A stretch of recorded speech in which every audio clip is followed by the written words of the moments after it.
What's up, YouTubers? We're out here, we're right by the river, Chattanooga.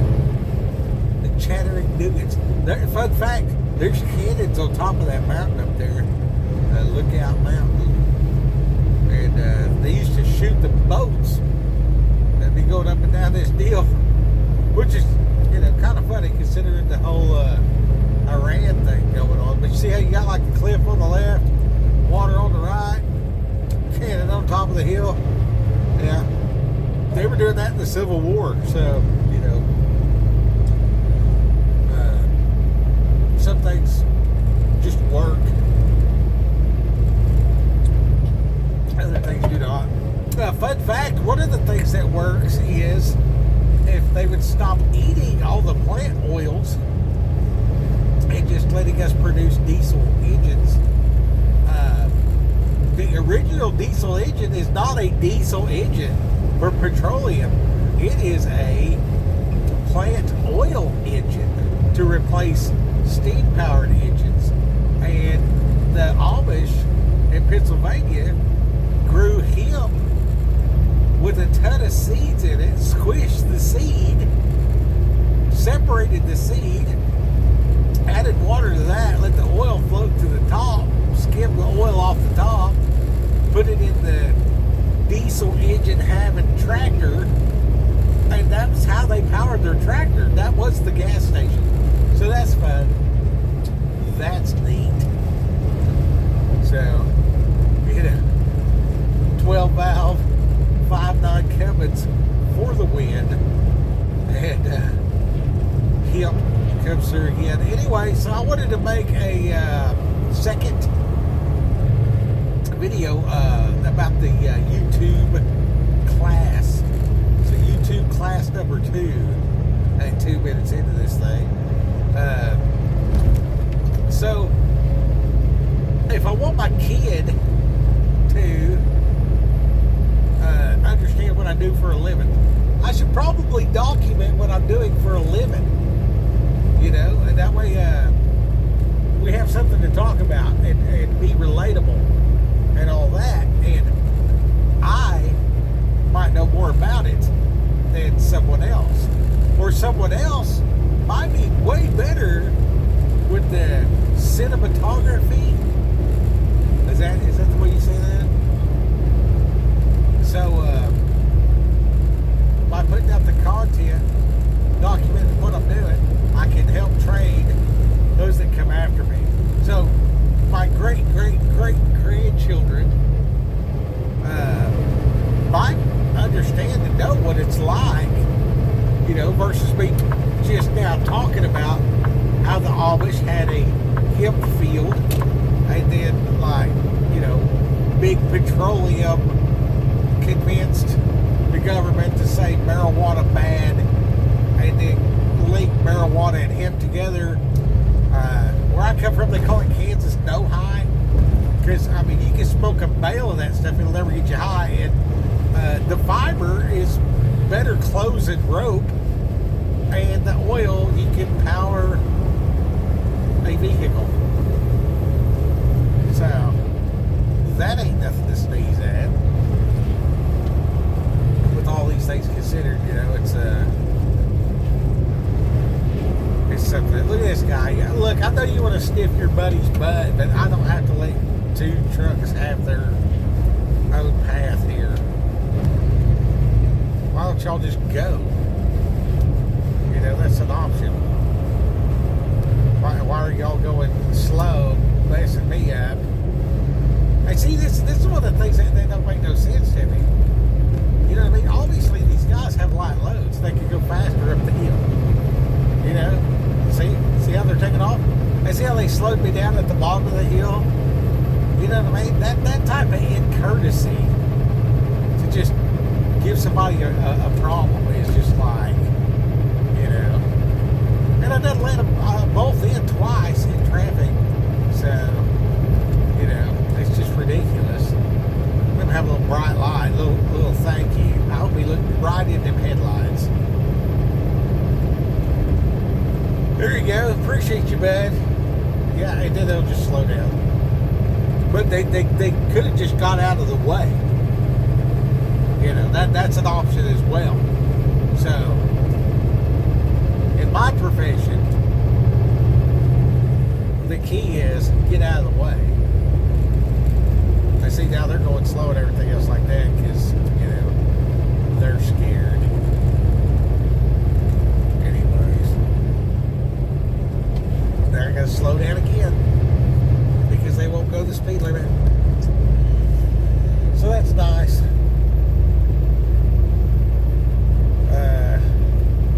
They got to be right there together. I mean, they're buried, I guess.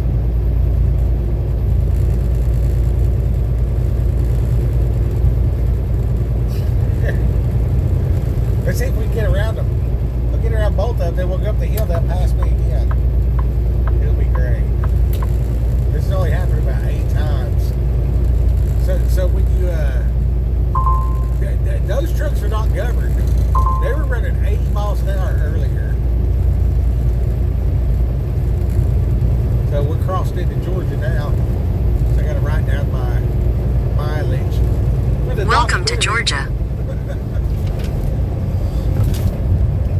667.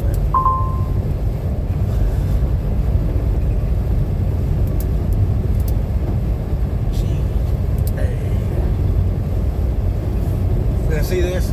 They're way faster than I am. That's the craziest part. And this goes from Tennessee to Georgia and then back to Tennessee in this little short time. See what I'm saying? And I'm just going the speed limit.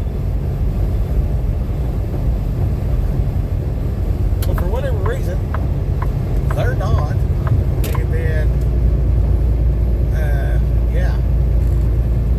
Now I'm going up the hill. So I'm going to slow down. I just got in front of them. Now I'm slowing down.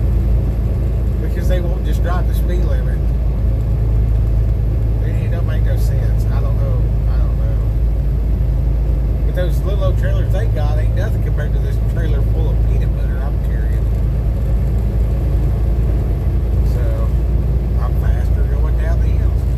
And, you know, the speed limit's 70 miles an hour. I'm going 69. So, yeah. I guess they see that minimum speed 40, so they slow down. Look at that little Honda. Boy, it's got all little flip flaps like a fish. This video is not going well at all. And you know, some days it don't. Some days it don't. So I'm probably better off to just share. In half a mile, keep right to stay on I-24 West. Follow signs for Nashville. I'm grateful I get to see these things. You know, I want to throw out some gratitude, and I want to say, basically, you know, in your YouTube classroom, you know, be the teacher, because it might be somebody else's. Keep right to stay on I-24 West. Education.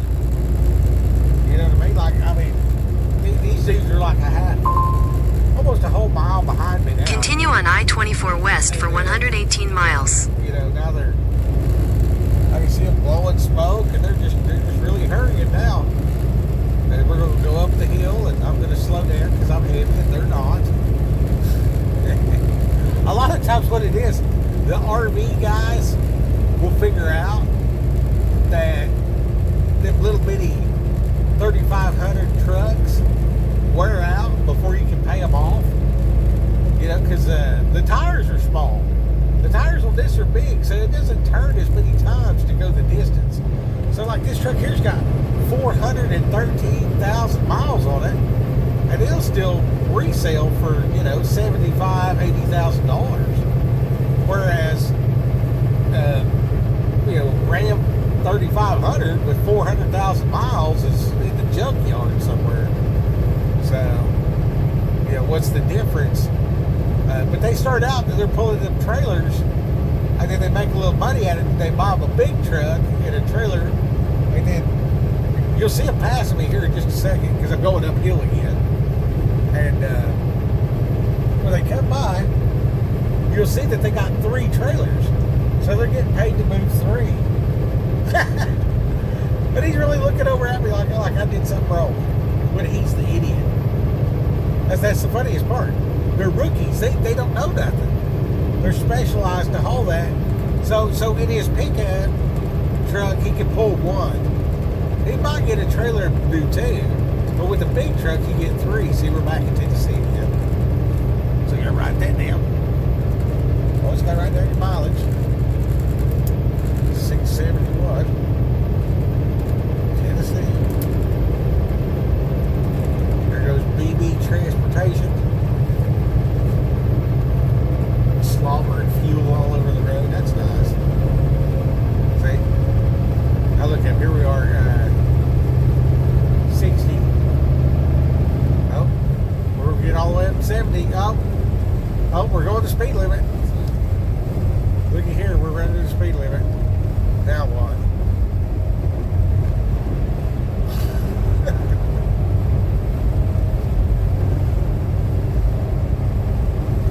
Oh man, just pure geniuses, man.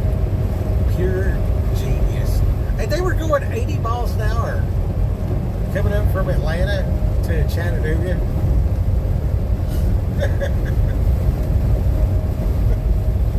Oh, he's just a kid.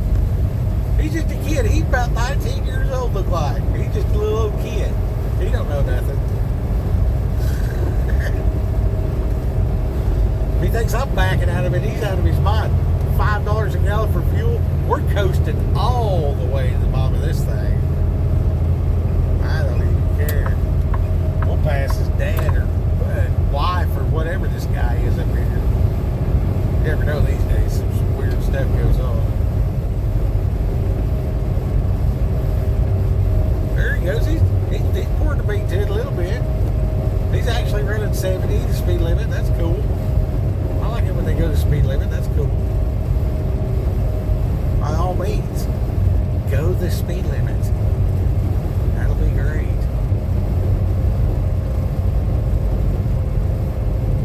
I don't know what's done. It just don't make no sense to me when it goes through people's head. And I guess part of it's experience. And then a part of it is they're not paying no attention to what they're doing. They have no focus. And then they might not even have the capacity to be able to focus. So you never know what a person's going through or what God gave them to work with. So if you have understanding of your industry and stuff like that, you know, it just falls right back into gratitude.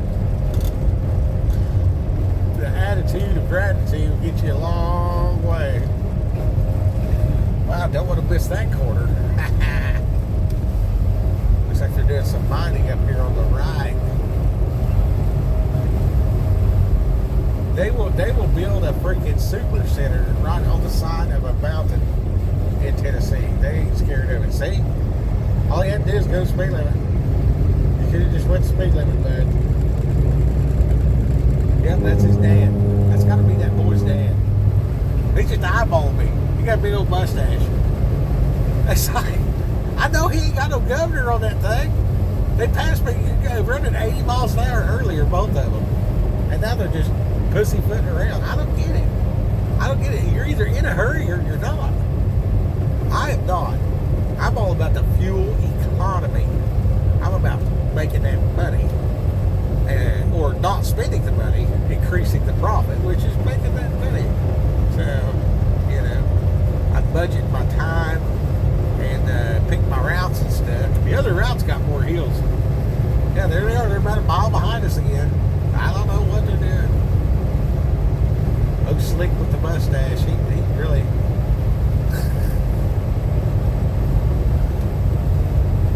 he's really something else. BB Transportation. Maybe I'll speed him up there at the truck stop and give him some bottles. But here you go, guys. You know, you drive the speed limit, I quit passing you. And then the funny part is when they look at you, because they'll get jammed up at the traffic or whatever. But two trucks running together is always slower than individuals. I never drive in a pack, ever, especially on a motorcycle. You get a bunch of motorcycles together, they will start showing off, and then you're really in trouble. Here's like the what is this? It's like a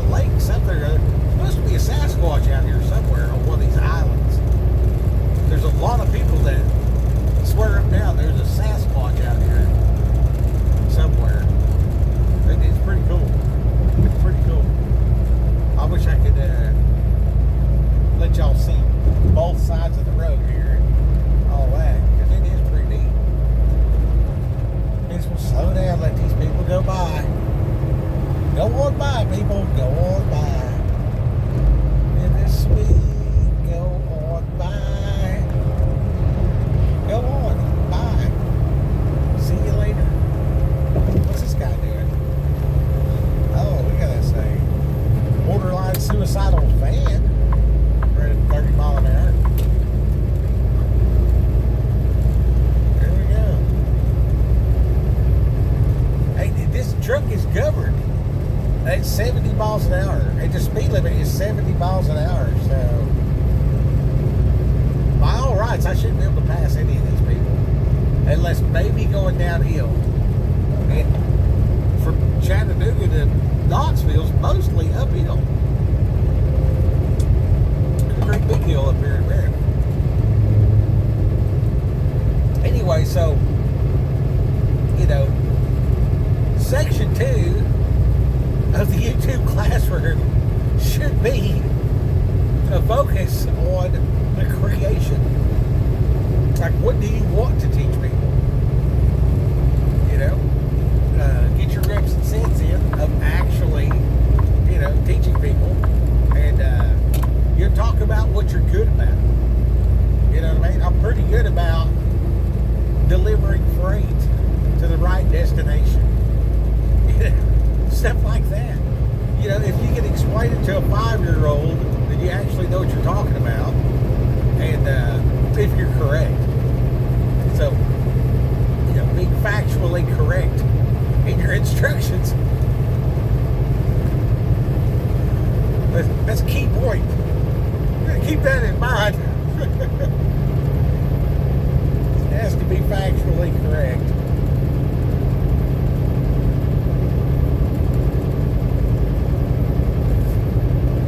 Well, where's that slick at? I'm going up the hill. I'm going 56.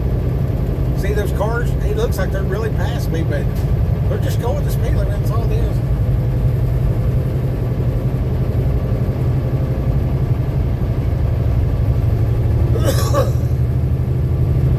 It's pretty dry down there, yeah. It is a pretty drive. Got a lot to be thankful for. Really thankful for the cross. I'm thankful His mercies renewed each day. That's a big deal.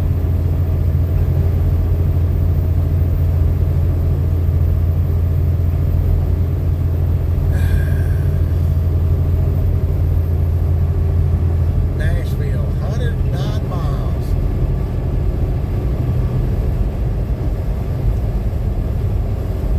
It's a pretty cool barn. Got that painted up real nice. They like a sports ball.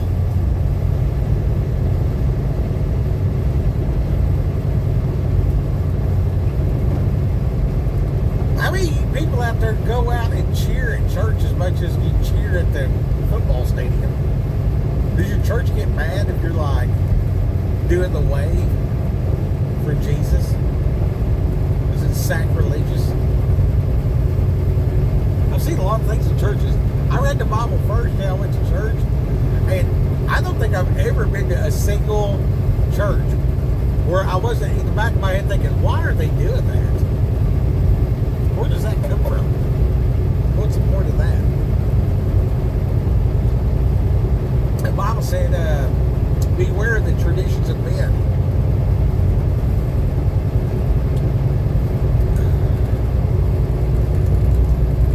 Very interesting.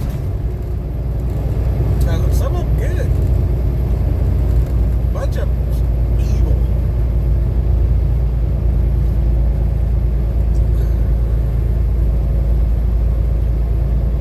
I know this to be a fact.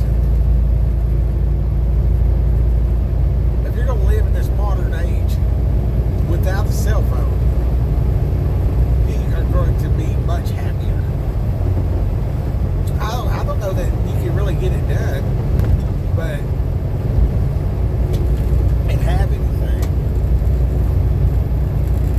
But a long time ago, I lost a job and I was walking, and I ended up getting a ride from these girls in this Jeep, and they're like, "What's your name?" I was like, "Oh, they call me the mysterious traveler," and they thought that was funny, right? Or whatever. And then I ended up riding around with them and just like having a great day.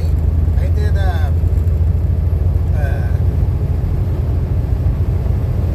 different times. I quit, had a great time, and then even once in Texas, I mean, the transmission went out on the truck, and a whole bunch of stuff just went bad. And I was just like, screw all this, you know what I mean? And just quit. And my problem is like I always have the best day when I just give up. But what I didn't realize, what I didn't realize was I wasn't really giving up. I was just letting go. They say let go and let God. That's what I was actually doing. I didn't realize that. I may have never even said that I didn't realize that out loud until right now. So that's another part of YouTube classroom number 2. You're your own therapist. You know what I mean? Like, document it all. You know what I mean? And then you might want to watch it a couple times. You probably don't want to throw it out there in front of everybody like I do. I recommend you go ahead anyway. You know what I'm saying? Just you know, it'll help you practice. Don't tell on yourself. But at the same time, it will. You'll get over a lot of your own BS by confessing. You know, the Bible says confess your sins before men. You know what I mean? And the reality of things are, everybody's a dirty bird. Like, no one is righteous. No, not one. So it's like, what has this person been through that's been so hard and so devastating? And then what are these victories he's had that's so overwhelming victory that he's going to choose to follow God? And he realizes he is not God, and he realizes he will be accountable to God. That's your guy. That's your guy. You know what I mean? Like, if you're going to vote or whatever like that, you know what I mean? Because there's like just taking control, you know, just capitalizing on the situation. It's like, oh, well, these people don't know much and they're broke, so I can pay them X amount of wage, flip this into that, add some machinery, take it from A to B, make a profit, and all that, you know, which is capitalism. It's business. And it seems predatory, but the rising tide lifts all ships. So it looked like we're just bombing the hell out of Iran over there, right? But the reality is the dragon and the bear, China and Russia, they're just waiting for us to run out of ammunition. And then that Bible said that Mystery Babylon falls, and then a 2 million man army marches on Israel. Well, I don't know how they're going to do all this marching, get all these people together.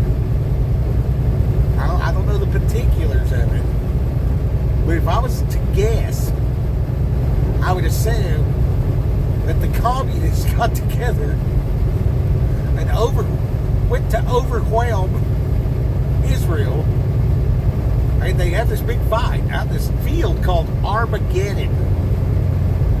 Okay, now this sounds like a theory, or this sounds like a Bible, but you know what else this sounds like? This sounds like a discussion that I've seen on the internet where the top officials of the Department of War were discussing with the generals, and they were saying, we are preparing to fight the Battle of Armageddon. So,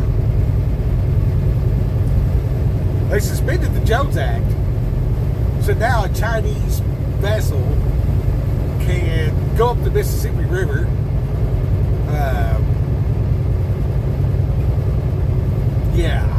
the Jones Act is a maritime act that limits access to America by foreign governments and merchant marine. So the Merchant Marine had to be Americans. Kind of like how the truckers used to have to be Americans.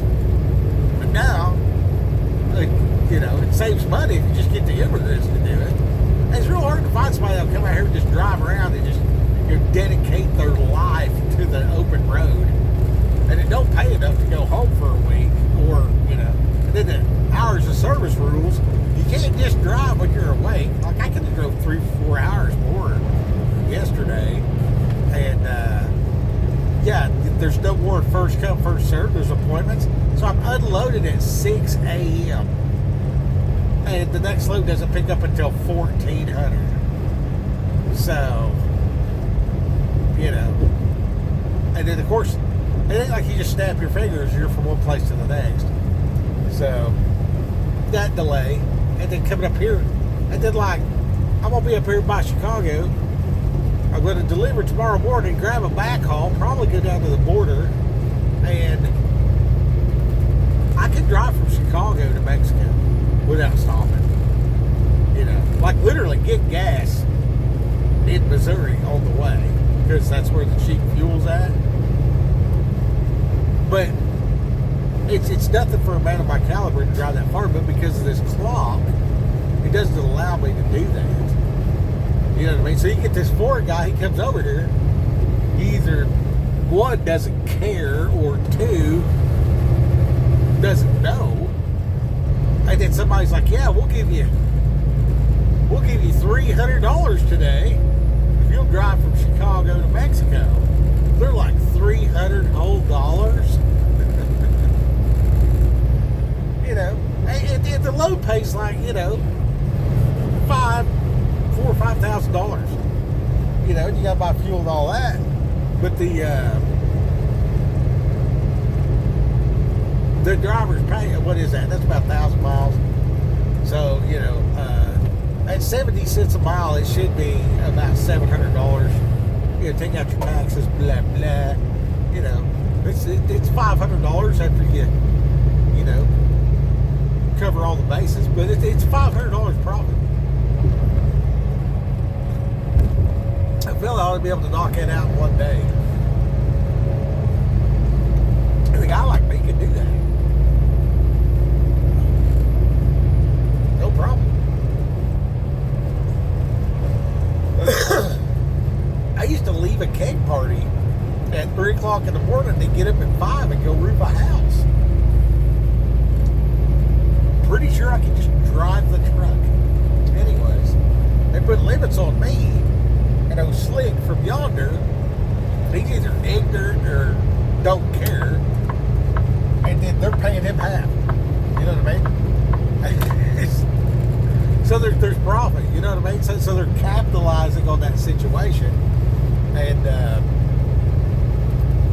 old Slick can't drive as good as I can. It's just fact.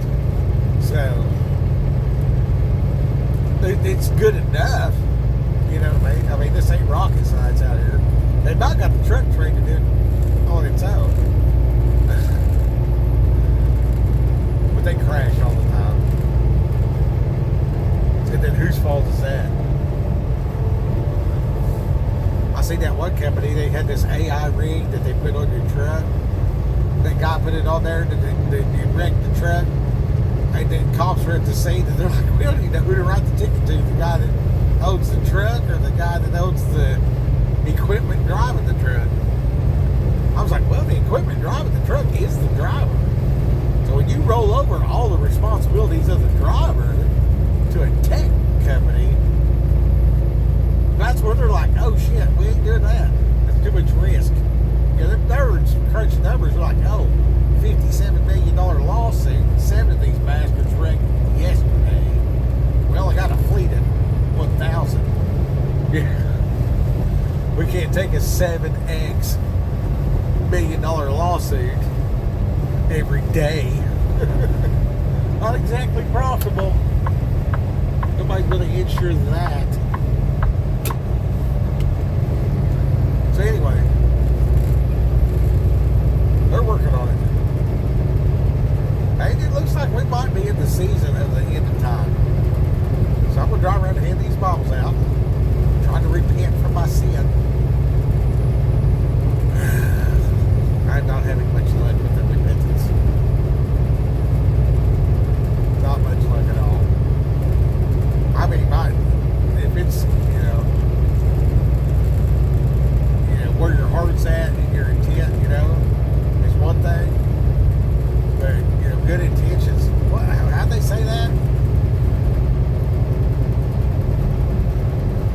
good intentions pave the way to hell. You gotta actually do right. Yeah. It's bad. It's pretty bad.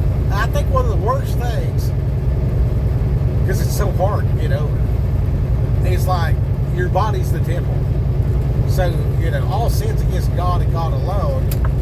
But a lot of this, like your gluttony and sloth and lust and greed, all of that is against your body. You know what I mean? So, like, how are you taking care of yourself? And I think that's why healthy people are more attractive. You know what I mean? And might be a butterface, but everything but her face.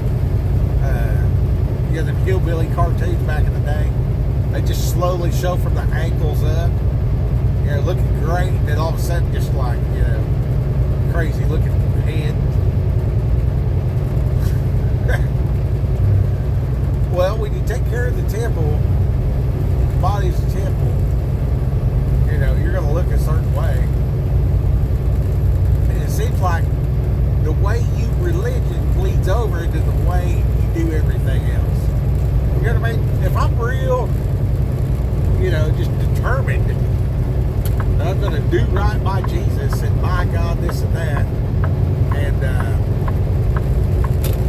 I'm going in and doing, well, I'm probably going to be a pretty good employee. I'm probably going to, pay a little more attention to details and stuff like that or whatever. And, if I'm a fat slob that cusses all the time, I'm probably not a very disciplined individual. My religion probably sucks, and there's obviously room to tighten up. So when we see people that are quote unquote attractive, there's the person, the outward individual, and then there's the inward person. You know what I mean? This person might be, fit, nutrition expert, and just like, some kind of psychic hotline card reader, just name your, demonic institution. They could be, demon possessed and everything else like that. So that's obviously, not best, to put it mild. But this is that big hill I was waiting to feel. There's a part of this where you're going uphill. It looks like you're going uphill, but you're actually going downhill. So it's like, why is the truck getting faster while going up the hill? It'll trick you. And sometimes the phones go off too, so the side of the hill might be a giant magnet. Anyways.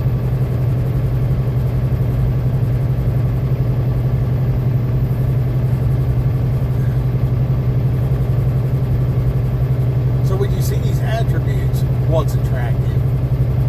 But then you see the temple is blubberous.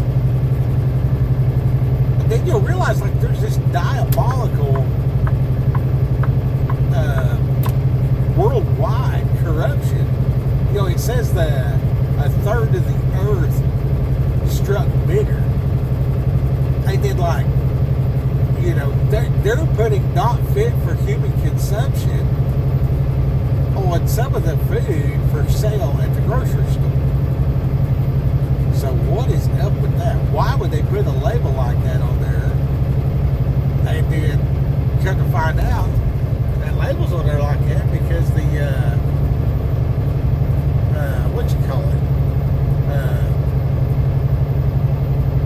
lead and heavy metals. And then, you see this stuff with the vitamins and minerals and all this kind of stuff. So you get your, salt that your body needs, but it's all corrupted through the mining processes and all this other stuff. And then when you look at that, it's like, oh man, all this stuff has heavy metal. So then you start looking at this other stuff, you're like, okay, heavy metals, plastic, PFAS, forever chemicals, fire retardants, and, DuPont stuff. And then you got Monsanto, with the pesticides and herbicides and all this other kind of stuff. And then, you watch that movie Dazed and Confused, and you see how everybody's borderline skinny. There's not a lot of fat people in that movie. And that's really how the 70s was. There's not a lot of bulky, muscular people either. That's kind of the way it was. I remember from being a very, very young man in the early 80s, it was rare to see somebody as fat as I am. And I maybe once or twice would see somebody with the skeletal muscle build that I have right now as an old man. But I mean, that comes from hard work and all this other stuff. And I was kind of fat back then. You know what I mean? So I don't know if there's something that was in the water and food in the 60s that produced our parents, the 50s and 60s. And then my generation came out, and it was like, eat right, work out, I'm here to pump you up, Saturday Night Live, they're clapping their hands and pointing at you and stuff. And then, sports medicine and all this kind of stuff. There was a lot of, when the yuppie stuff hit, when we got out of the oil crisis, and then the money started flowing, they started selling out America. Well, we didn't know what we were losing. We still had wood shop. You could take your car. When I was a kid, you could take your car to school, and you and all the rest of the kids fix it and get credit in your auto shop or your auto body. I personally, in the wood shop, used to make potato boxes and, have a drawer at the bottom and a flip top on the top. Put your onions in the bottom and the potatoes at the top of it. This is like a little box. Kind of like a trash can, really. And you get the router out, draw a little basket on there. Look at me, write the word taters. And I would skip school and take those to the flea market. And I'm pretty sure that everybody knew what I was doing. And when I was, that was in Locust Grove, but before that in Pegs, we would have the hunter safety course. So we would all bring our guns. And they would say something along the lines of, like, you get on the school bus with your gun, and the bus driver would ask, did you remember to bring your bullets? And you'd be like, yeah, it's right here, and you'd show him that it was clear. And then you'd show him your bullets, put your bullets back in your pocket. You go sit down on the bus with your, 30-30. And then you go to PE. Like, you get to school, you put your gun under and things like that. And then we just had that one classroom done. You go to that classroom, and you put it in there, where you put your backpack and everything. And then, like, everybody's stuff was just sitting there. Like, in the Peg school, at that time, we did not have lockers. There was just like a row of tables at the back of the class where you set your stuff. You know what I mean? And the school only went to the 8th grade. And most people graduated from the 8th grade and went directly to college. I left from there, went to Locust Grove, and I never went to, I didn't go to high school, but one semester. And then I went to, then I got locked up, and then while I was locked up, I just got a GED and went to college over there in Claremore, Oklahoma. At the time, it was called Rogers State University. Will Rogers is the guy that started that. The guy that never met a dude he didn't like. Which is crazy. I went to the college for like travel around and be polite. nice. That drive around in and out Bibles. I mean, like, I'm probably like one of like, 0.5% of people that went to higher education and that is actually doing what the whole, overarching reason of the school itself. How many people go out and get a degree and then go do something different? I had one of the, I said, God, it was a class for how to learn things faster. And I'm in there. And I said, well, how can I make the most money the fastest from this class? And the dude said, amateur pharmaceuticals. And I was like, and a lot of the kids laughed that were in there with me. Everything. And I was just like, and I was a stoner back then. And I had a Buick Regal lowrider with like a lot of bass. And I've always wore baggy clothes because I'm fat. Well, back then I wasn't even, at the time, I wasn't even fat. I looked like I was fat, but I wasn't fat. But I looked like I was fat. And I felt like I was fat. I look back at the picture when I was a kid. About a year after that, I was working at this place called Fuji Film. And, yeah, I was not fat. I was not fat. I see that. It's one of the few pictures I have from back then. I used to have some pictures from with the house burn, so I lost that a couple photo albums. Anyway, some of the few pictures I have from back then. Now in my head, I thought it was fat, but now that I actually am fat, I realize I was not fat. Anyway. I don't know why I just keep talking all the time. I hope this scenery's cool. This is Chattanooga to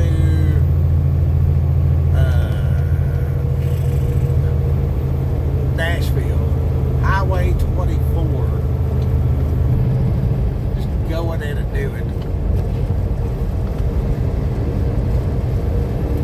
I guess one of these days I'll get one of them AI deals to go through all my stuff.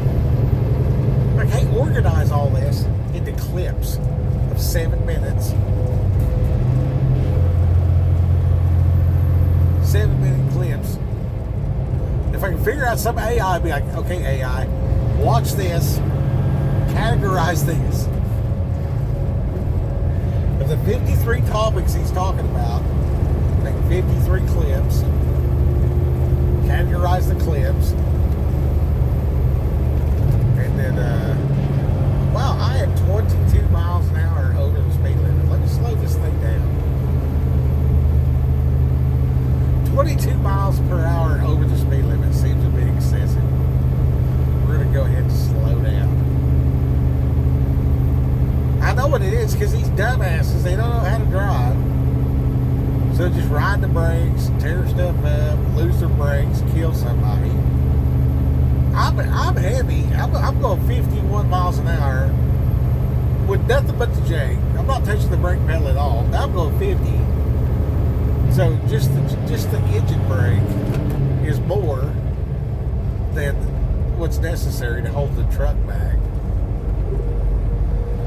But you get some of these people out here that are ignorant, and I'll tell you right now, they'll just run 100 mile an hour out there here and kill somebody.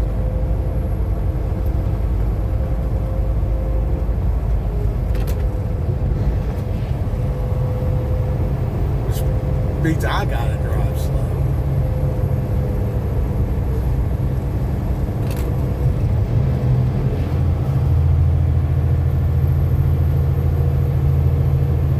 Say that? You see that on that truck? This is ECKUND.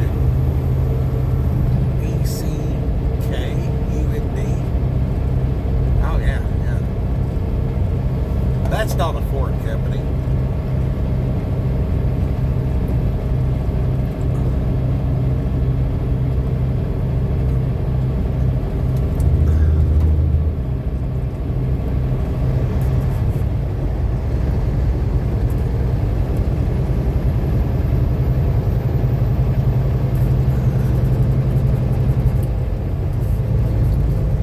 Yeah, the dogwoods were out about a week ago.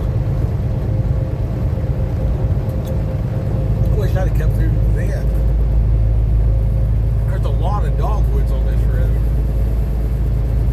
Some of them white, some of them have pink flowers. Well, as a kid, they was all white. Now some of them are pink. Not sure why. But yeah, if they did,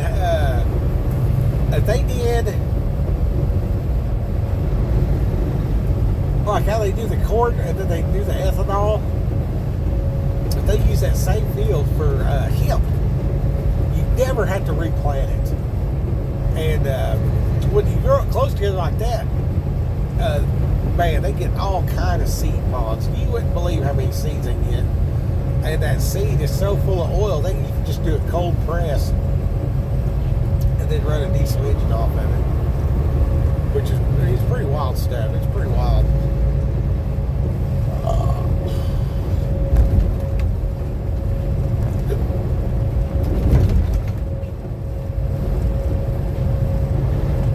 They want to raise hell. I mean, drill for oil. And then they want to, release all the toxins. So now, what are you going to eat? What are you going to drink? Even the salt's messed up. So then it's like, well, what do you do to get rid of all these heavy metals? It's like, oh, eat seaweed. The seaweed should help. And then you find out that they're making seaweed and testing the water and blah, blah, blah. And it's not, and it's like, oh, wow. There's this other stuff. It's not even really seaweed. It's algae. I'm like, algae. It seems like I've heard that before. Oh, pond scum. So I got this stuff. It's called Vitality Bites. So I eat pond scum on a regular basis to get rid of it's got Curella and Spirulina. And that Spirulina will detox you. And then that, salt and stuff to get your minerals. You end up with a little bit of lead and heavy metals. So that gets rid of it. And then turned out cheese is a binder as well.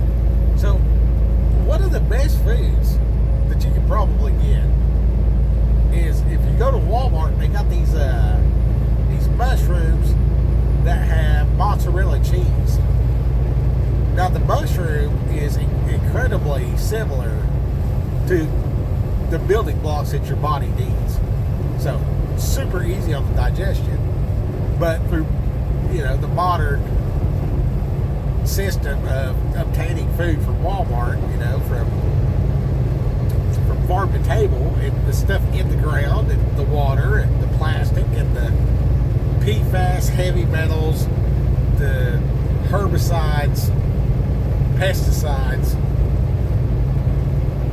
chemtrails in the air, the aluminum, and the lead. I mean, it just goes on and on. So you got to get this stuff out. But you got to eat too. You know what I mean? Like, you got to eat something. So the question is, what did we eat before? It's like if all this food is that bad, like how are we going generation upon generation? 70 years eating this shit. And then you start thinking, okay, well, yeah, there's all these different things that are affecting the environment. I think God created us with this immune system, and if I, boost that, feed that, nourish that, how much of this am I getting right? And then how much do I need to do over and above? I don't think a caveman had this issue with Walmart. However, they were just drinking right straight out of that mountain stream. And that mountain stream might have had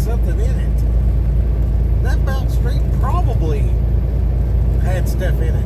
If this ancient source of salt that they found in, Utah has all these trace elements, minerals, and blah, blah, and then heavy metals as well. I'm going to say the miner 49er was drinking that stuff too. That's what I really think. That's what I really think. And I think your body's capable of getting rid of that stuff. But, I'm not going to go start a homestead in Chernobyl. You know what I mean? Like, that doesn't sound like it makes much sense. But then when I find out what they do to bananas, you ever go to the dentist, and the dentist is like, this x-ray machine has less radiation than a banana. Where are you getting your bananas in Chernobyl? No, they irradiate all the bananas. And the bananas are green until they lock them in the box and gas them. And the bananas don't have no seeds. So this bastardized banana tree isn't even really food. So that's radioactive. You're feeding your kids that shit. That's just like, bro. I mean, what am I going to do? What am I going to do? It's like, well, I can build a greenhouse, control my environment completely, and then I'm probably going to leave something out.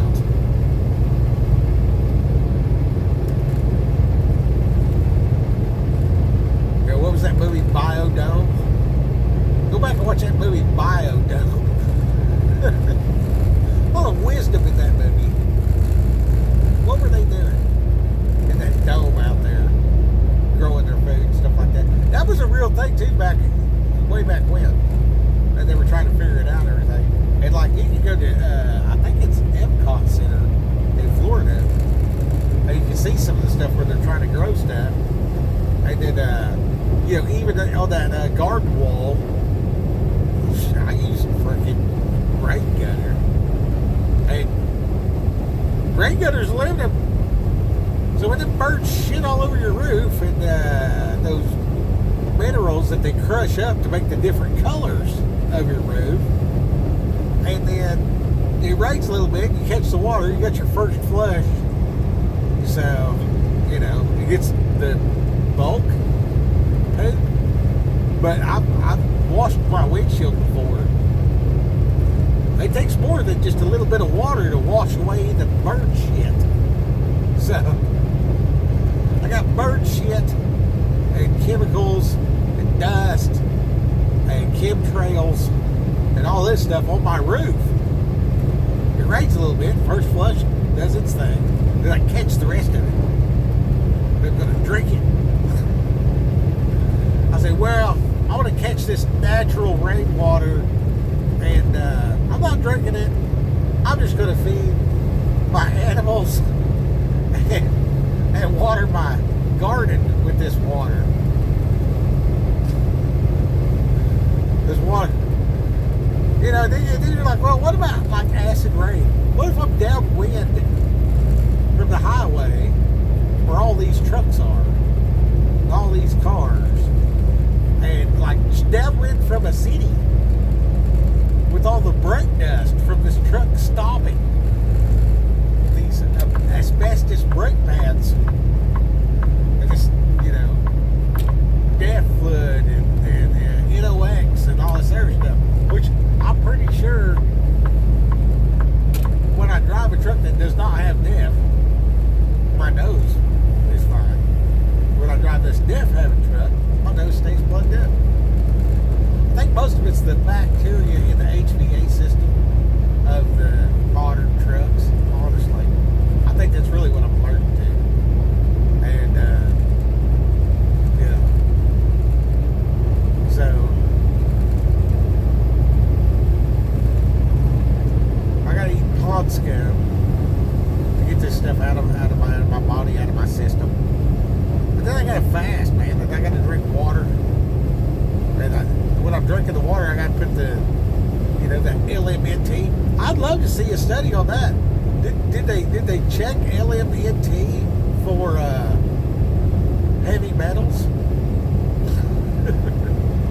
And then your supplements are not regulated.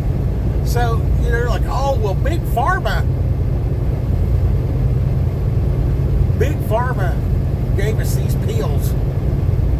So we're going to sue them because of the side effects. And then everybody just gets on Facebook, self-diagnose based on a sales pitch. And then you get this, little dropper or some pills. And then you're eating, a handful of pills. And just like the binder, talcum powder is holding these pills together. Like you can just put talcum powder on your junk and have trouble with your reproductive organs. I mean, it's everything, man. And it's like, oh, well, what's the alternative? What am I going to do? Just throw my cell phone away and just go live in the woods somewhere? Yeah, that's the alternative. Well, if I just go live in the woods, nobody will go with me. No, they won't. So it's like Grizzly Adams or go to hell. That's really what it seems. Either got to go full Grizzly Adams to avoid the mark of the beast or repent from the mark of the beast I already took. Pretty sure they sold me into slavery with the birth certificate. When they were bruising my heel, sending my blood sample to frickin' Switzerland or whatever. I know what the post office is. They're like, Alex Jones was right. Alex Jones was just barely scratching the surface.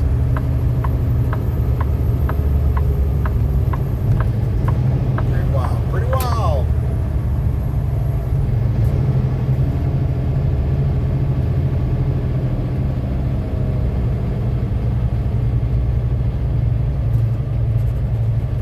Let's see what they want us to do here.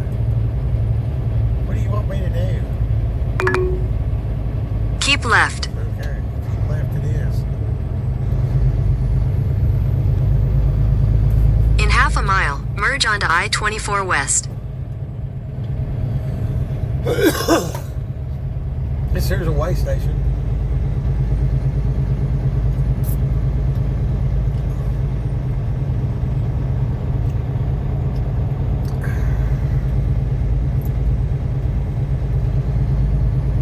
There's the Tennessee State Trooper, the Tenacity Trooper, the Pooper Scooper Trooper.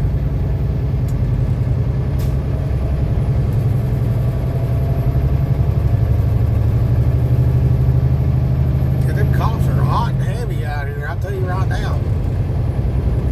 It's the spring of catching terrorists out here. I think they know some terrorists out here running around. As strictly dickly, they're getting all this maintenance of your vehicle and stuff. I think they pulled over I forget how many they pulled over, but they pulled over like 250, 246 trucks, 970 violations. 1 in 5 trucks were put out of service because the driver of the truck was driving without something, medical card, illegal immigration status, expired or revoked CDL. I mean, on and on and on. I like the good old days where people were just like drunk or, eating some type of speed. The good old days. It's a miracle this whole thing's even going.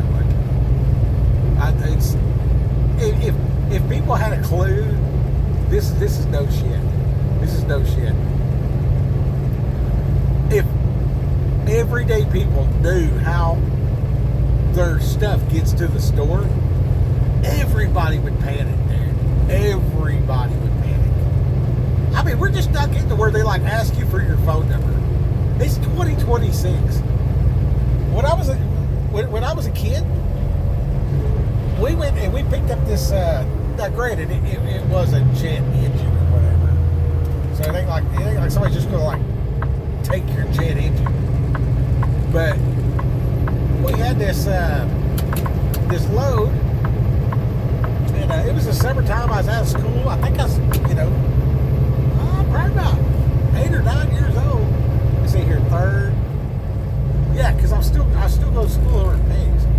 So yeah, I had to be right around 8 or 9 years old, give or take a little bit. And we drive out there, and there's no cell phones or nothing like that. Like, you had your little piece of paper, you called somebody from a payphone. He said, hey, what's up? They give you all the information. You give them your information. You agree on the price. And the broker tell you the information you needed to give to the shipper and all that. And this guy's like, go to this address, this location, hook up to this trailer. Let's go from this place to that place, which is like, all the way across, like California to New York. You know what I mean? So we drive over there, and part of the instructions is, take a left, go to the end of the road, open the cattle gate, turn left again. There's 4 trailers out there. You're looking for trailer X, Y, Z, or whatever. So we go over there. Sure enough, there's the trailers. We hook up to the trailer and everything. Open the door, look in there. Freaking multi-million-dollar jet engine. Close up the doors, put a padlock on it. Walk around, kick tires and everything. Good pre-trip. Took off. Driving. We drove probably 3 or 4 days across the country. We get to the place and deliver and everything, and we get done. We leave from there and we go to we deliver, and it was COD, cash on delivery, not for the goods, but for the driving. It was like $9,000. You know what I mean? And this is in 84 or something like that. So, oh my God. It was like, it was at this factory, and all them people's in there. And then you go in there, and you walk, and then you go up the thing, and then they're like, okay, yeah, everything checks out. You leave from that station, you walk some more, and you go past this whole assembly line thing, up the deal, and there's this office, and the office is all lit up, and the factory's kind of dank. You know what I mean? And it smells like cutting oil. You know what I mean? For like pneumatic machines and stuff. Like CNC machines and all that kind of stuff. Factory. Anyway, heavy industry. And where all the heavy metals come from. Anyway, they give us all this money and everything like that, and we got to walk out of this deal. And Dad's not a very big guy. And everybody's looking at us. And they all just wanted this dude, it's dark out there, and then we're in this office, and it's all lit up. And this guy gets in his thing or whatever like that, opens the safe, counts out the money, hands it to my dad. He puts it in his pocket. And, because it's lined inside, like when you look out, you don't realize. So we walk out of there like everybody in the whole factory is looking at us like it's like I'm a steak in the middle of a bunch of hyenas or something. And we just had to walk out of there with that, you know what I mean? It's just like,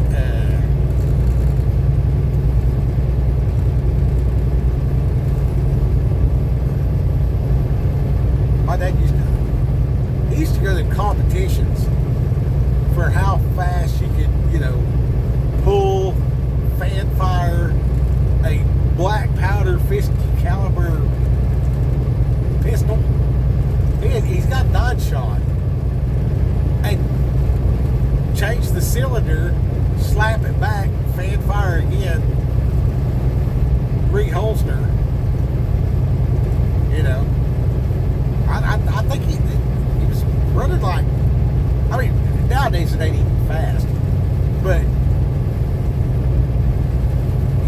5 seconds, 18 shots, 50 caliber, downrange.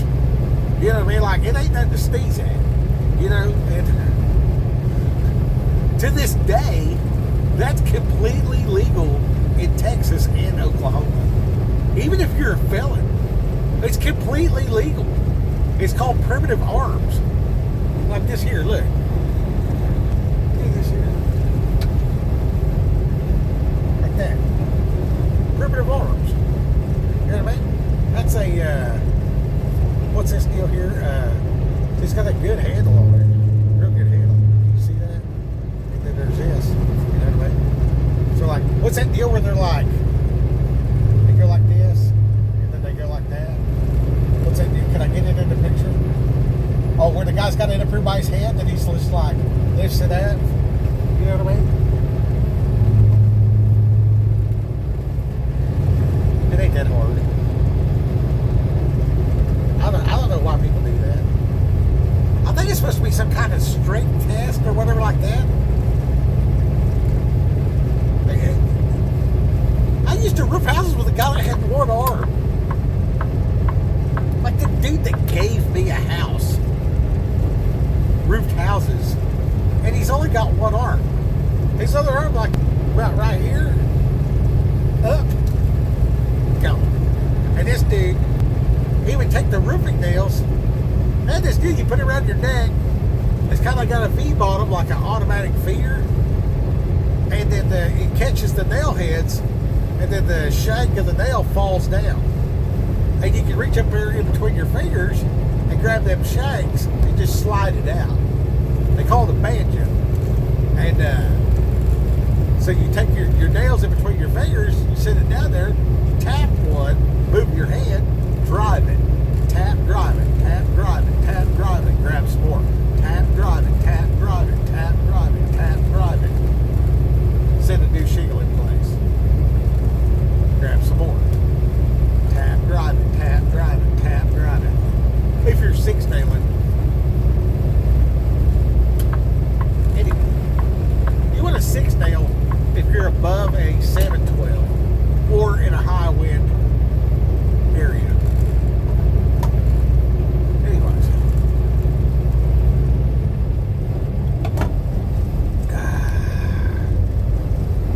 I think I forgot more about roofing than most people will ever know. I really mean that. Like, that's no exaggeration. And I'm glad that people specialize in these various things. Because now I get to drive around. See, driving a truck, there's some dogwoods up there on the left. See them? See, driving the truck was always supposed to be what the old man did after he's freaking wore out. You know what I mean? You go out there, you work until you're stove up, beat up, and everything. If you can't walk a straight line due to, breaking your spine in the course of blue-collar activity, then you're the perfect candidate for a truck driver. And that's what it's supposed to be. You know what I mean? You're at that age where, you don't need to chase the girls. You've been married for 30 years. You know what I mean? Like, you've slept on the couch for multiple days in a row. It's like, you know what? I ought to buy a Harley Davidson and just drive around. Well, I mean, that's an option. And you can camp. Or get a hotel. Or just drive a truck and let them pay you $100,000 just drive around. Maybe get you a rubber band. Put it on your phone holder so your phone don't fall down. Oh, that's another thing too about Jesus Provide. I got this deal. It says Jesus loves you. It's a wristband that a guy gave me. Lawrence. He shaves Bible verses into the side of his head, and then he wears a mohawk, like glued going straight up and down. Like a Spike haircut from, the heavy metal days. It'll be like, John 3:16 or whatever, etched into the side of his head. And, yeah, his name is Lawrence. And he's an electrician. He got zapped a bunch of times. And he's all into that, he's a scrapper. And talk about a guy that lives on faith. This dude ain't had a place to live in I don't know how long. And he's always got a place to live. He's always got a car. He's got this Jeep. He keeps rebuilding the motor. When I seen him, he had a Ford Fusion car. Turbo, 4-cylinder, slick. I mean, slick as a gun. I mean, just spotless. Interior, looked like a one-owner. You know what I mean? I was like, this is nice, man. God's really provided for you. And he's like, yeah, they loaned it to me about a year ago.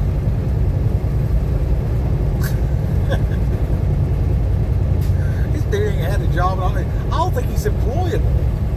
You know what I mean? And then he goes down there in Dallas and he helps in homeless people. That's all he does. That's what he does. He lives on faith and he helps homeless people. That's his thing. And he's always got food. He's always got a place to live. You know. He said that his last hurricane. I'll probably put his picture on here. And we all can see who I'm talking about. We'll call him Lawrence 113. That way you guys can get the timestamp. Lawrence 1 of 12. Anyway, he's a real good dude. And yeah. So God will provide. Don't think he won't. Don't think for half a second he won't. I was watching that deal, and then I think that there is a capacity issue with, squeezing hemp seed to make diesel fuel.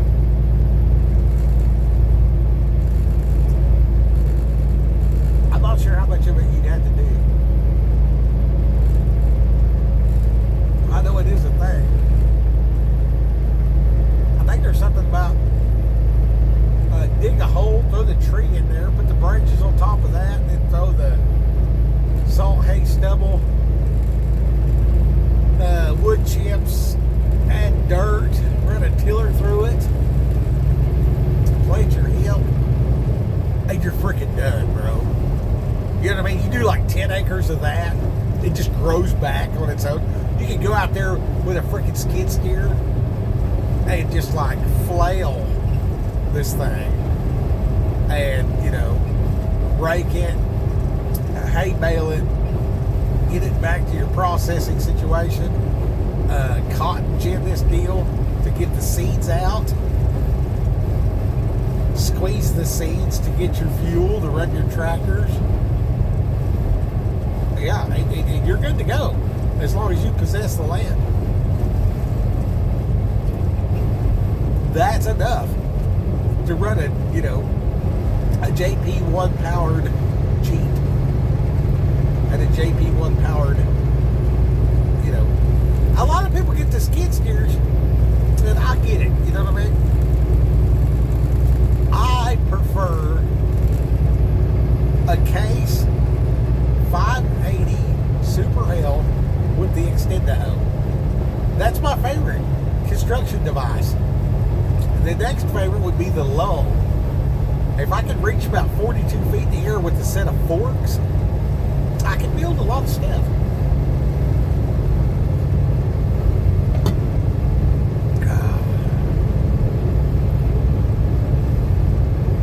I remember being old Ricky McDonald. Poor guy. I never seen a guy with so much potential just trick it off. And I think somewhere inside of him he thinks he ain't special. But that dude is one of the most special people I ever met. That guy was I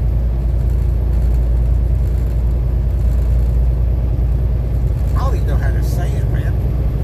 The loyalty factor and the get her done, the self-sacrificial and all this kind of stuff. Like the environment he was in was controlled by the freaking tweaker thieves. You know what I mean? And being affiliated, with that, group of outlaws, he just went the wrong way. the wrong way long enough and you get down and out enough times. I know a lot of guys that freaking, unalive themselves. And, I don't think Ricky ever did that because he's still alive. But he's felt the call, so to speak. And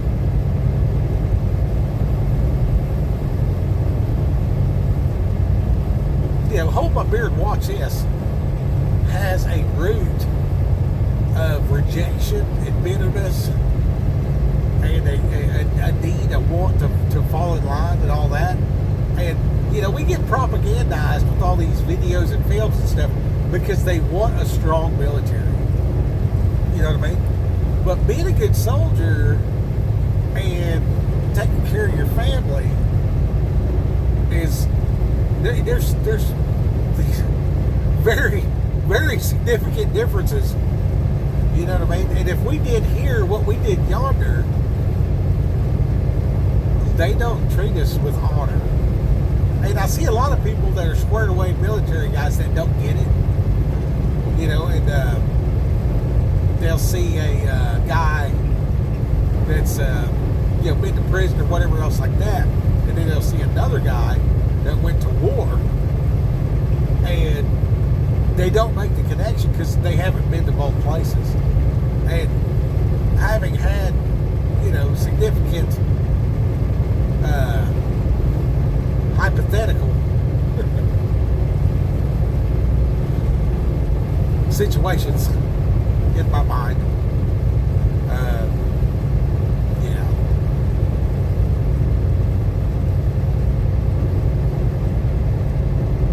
the rules of engagement are different. And then when there are no rules of engagement, when you're out here and you're just free, I saw a sign.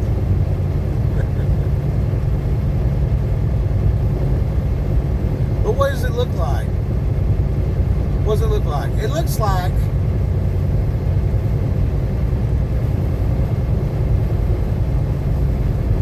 a trading post.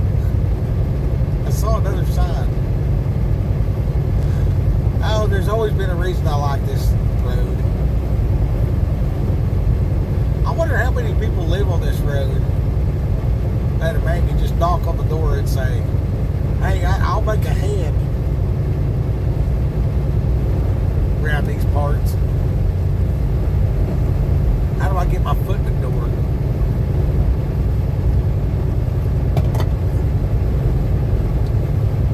Do you know what to say? Do you know how to interact? What does make a hand mean? How many people don't even know what that is?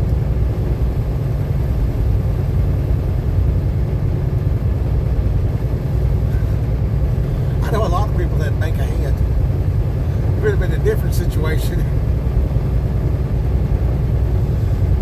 You get 3 or 4 guys saying, let me hold something. I remember one time. Well, maybe a guy was fishing one time, and the bait was Taco Bell $5 boxes. And as a man's trolling for the lost in Tulsa, Oklahoma, allegedly.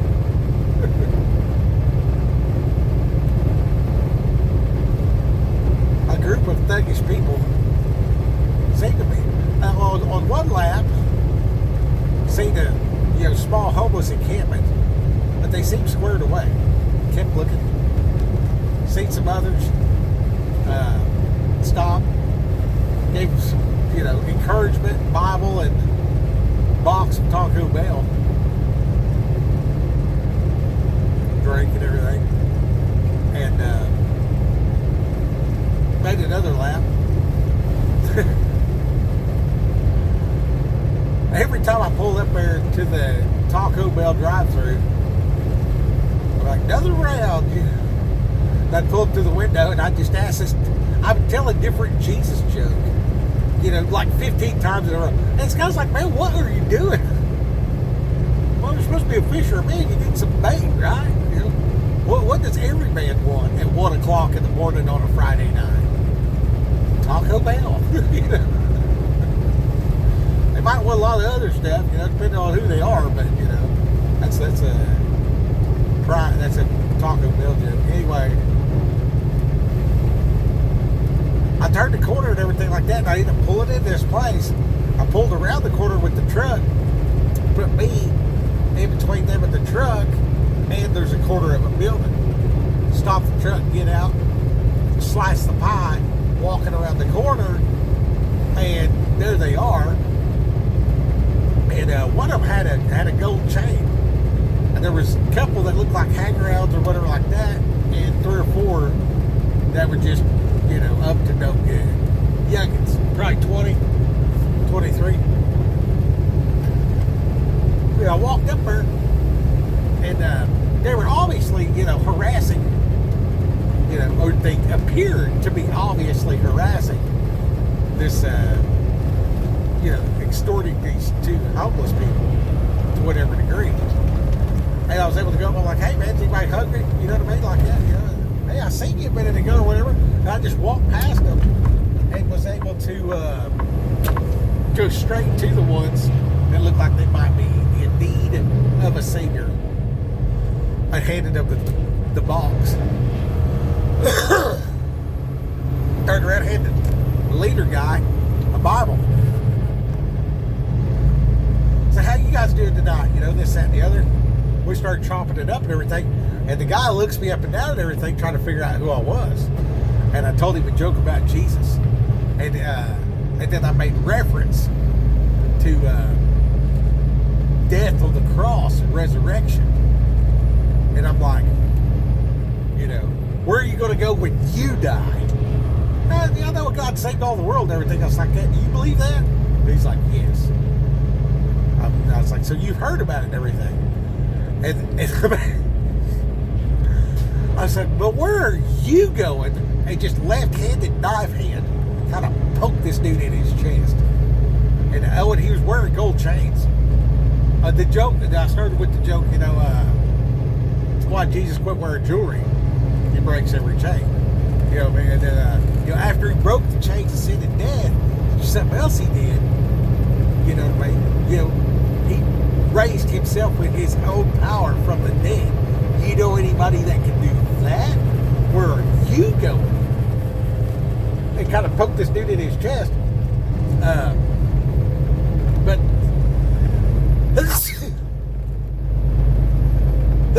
preacher style, not aggressive, lots of smiles. I'm like, who else is in need of a savior? He looked at the rest of his crowd. And at that point I realized dudes leave the little group, they're distributing narcotics. The homeless people were wanting to buy the narcotics, obviously. Everybody's like, who's this guy that just, you know, showed up with Taco Bell talking about Jesus and stuff? So, you know, the surprise crazy factor has them all kind of brought back on their heels. And as they kind of got, that one kind of got comfortable, and I could tell he's sizing me up. And he said, let me hold something. And I handed him that drink. I said, there you go. And he said, no, man, let me hold something. You know what I mean? And he's trying to intimidate me like he wanted to, you know, take my wallet or something else like that. I said, I just did. I said, the only thing else I'm going to give you is the Word of God. And I said, I got some more in the truck. I said, I keep the heavy artillery in there. I said, I just walk around with these and, you know, stay armed at all times with the Word of God. That's what I'm here to give you. You know what I mean? And they kind of took it for what it was. And, you know, I left because obviously there was nobody in danger there at the moment. And then I think it was, you know, same area but a different time. That's where I found Hummingbird. Hummingbird was over there. I forget what her name was. But man, she was, I mean, big as a barrel pregnant. And there was like an auto parts store or something over there. And anyway, I'm like, do you need a ride?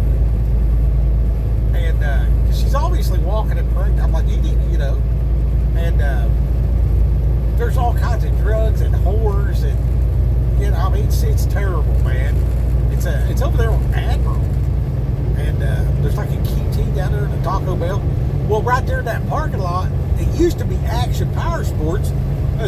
I bought a bunch of motorcycles over there. And the guys over there was real good about having, you could go there, like if you decide you want a bike, and you call them and say, hey, I would like to have, a Yamaha VMAX, you know what I mean, or whatever like that.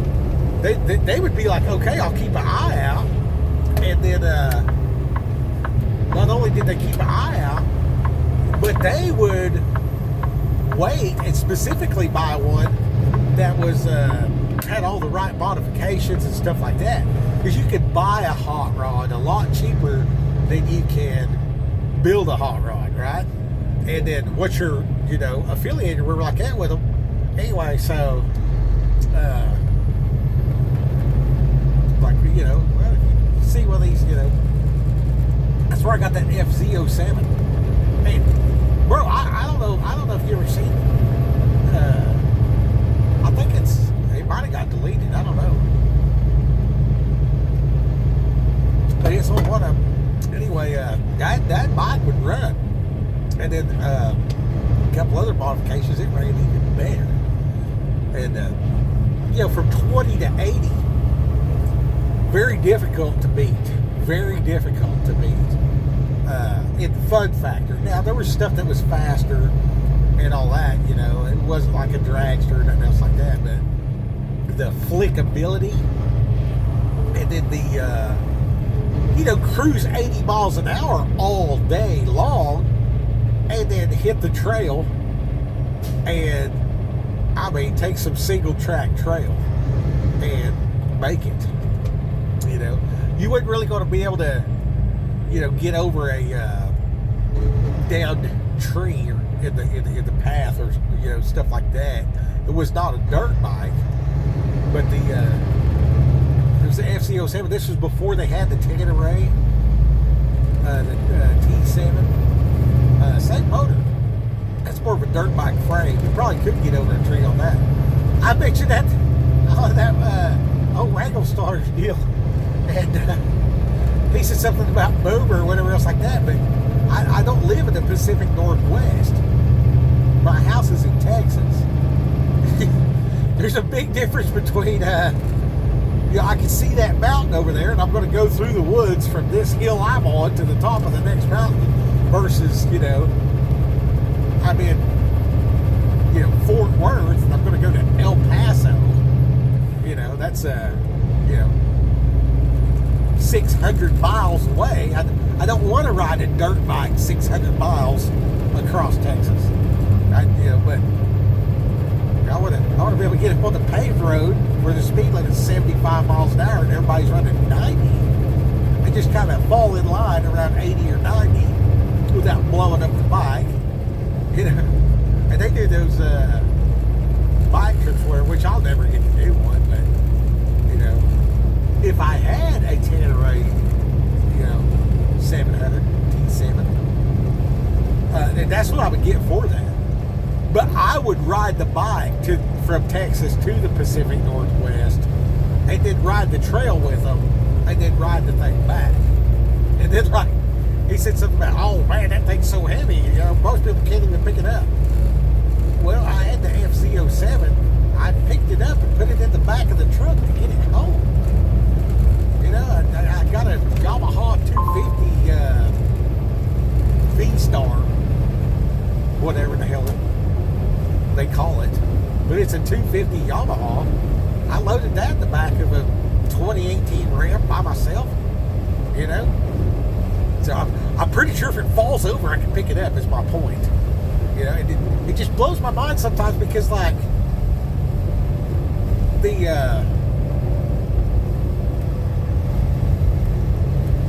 the differences in people and differences of perspective that people have, we only have our own experiences. Now, we can read books and experience things that way, but then our real life, physical, tangible experiences. The hardest thing I ever been through is the hardest thing I ever went through. I'm sure that you've, been through tougher or had it easier. but I'm a unique individual, and you're a unique individual, so that's all you got to go on.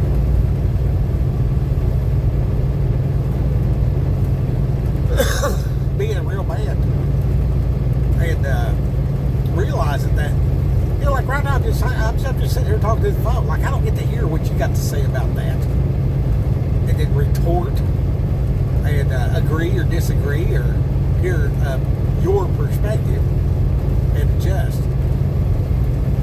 And I think the Lord keeps it that way.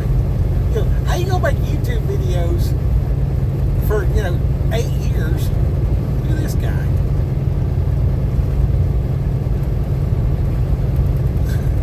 I'm not even sure who's in the wrong there.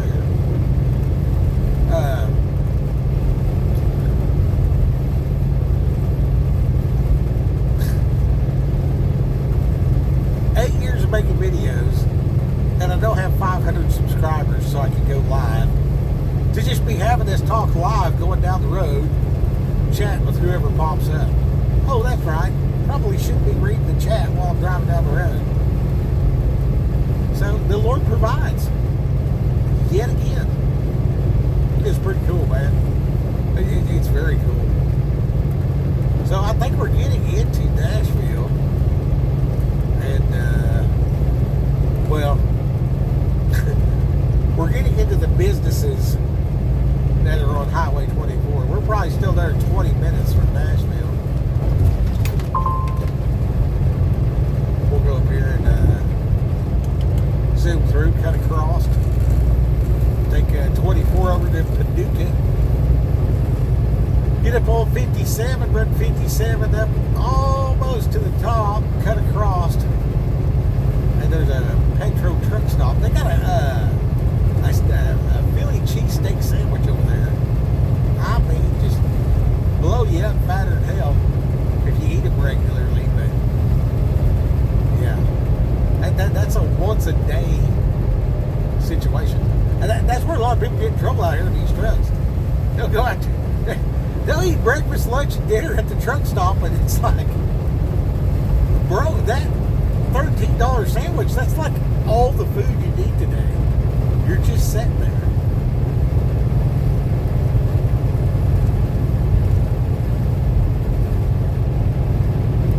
You can't tell nobody nothing though. Hey, we're getting 8.2 miles to the gallon. Boss man, I love that. Yeah, we've been having some back and forth about the raise. I got a raise, then they said, and then it wasn't on the check, and when I said something about it, they're like, oh, well, we didn't confirm it yet. It's in the works. I never said you had a raise.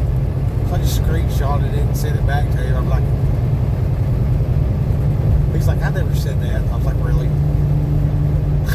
In 2 miles, use the right 2 lanes to take exit 74B for Tennessee 840 East toward Lebanon, Knoxville. Screenshot where he said it. And it wouldn't even be a thing, but they always got to change everything every so often. Change this, change that, change this. They can't leave nothing alone. They can't just figure out, hey, this is working. Perhaps we should focus on pick up the freight, move the freight, drop it off.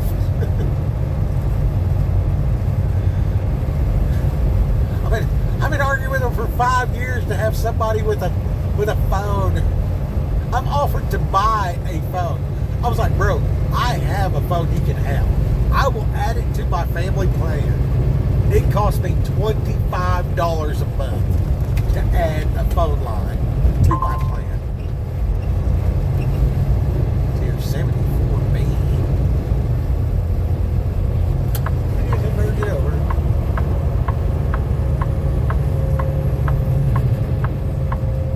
In half a mile, use the right 2 lanes to take exit 74B for Tennessee 840 East toward Lebanon, Knoxville. I'm not going that way. I don't think that's right. I'm not going to do that. It's probably some bullshit trying to take me down some little old road. I don't want to go that way. Use the right 2 lanes to take exit 74B. Memphis, Franklin, Knoxville.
out there letting AI run your business. Yeah, there you go, right there. There you go, right there. So while I was sitting around all day waiting to get loaded instead of driving, I lost, 400-500 miles of driving yesterday. So that stinks. Getting it all in today. About 680 miles today, so that's good. Oh, so the guy says, I never said that, so I screenshot it and sent it back to him. But the whole reason why I said anything to begin with is they're like, to go from Laredo to Far, or vice versa, those guys, they're just dropping their load on the yard and then driving home. So like the load delivers at Far, and then they're just bobtailing to Laredo, which is like 180 miles. And then park the truck, get in their personal vehicle, go home, do a 34, come back out. Well, there's actually a law that you're supposed to be paid for your miles either on the way home or on the way to work, one of the two. So if I deliver a load and I drive 100 miles to my house, do my home time, come back out, drive 100 miles, pick up a load, half of that I'm supposed to be paid. According to the law, it's like some bullshit law they got. But yeah, they owe me that mileage for half. Anyway, I don't think this outfit realizes it. We'll have to look that up and send them that law. Anyway, then they got the, which I don't worry about that, you know what I mean? But then they said they're going to not pay for the first 200 miles. So, I run the numbers on it. That's a $6,250 difference over the course of the year.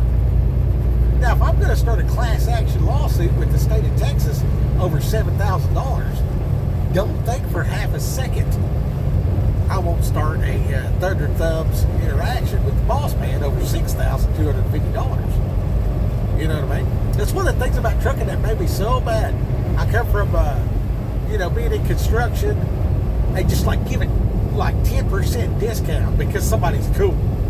You know what I mean?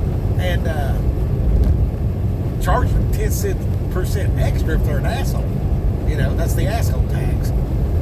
So like you bid up the job and it comes up to $9,000. The bid you give is $10,000, and if they ain't an asshole, then you let them keep $1,000 at the end. And then you do 3, 3, 3, and 10, so they know that you're coming back. So it's like 30% to start. You get a little ways. There's a milestone. Another 30%. There's a milestone. Another 30%. Finish the job upon completion. The last 10%. Anything 100,000 or more. That just keeps everybody honest.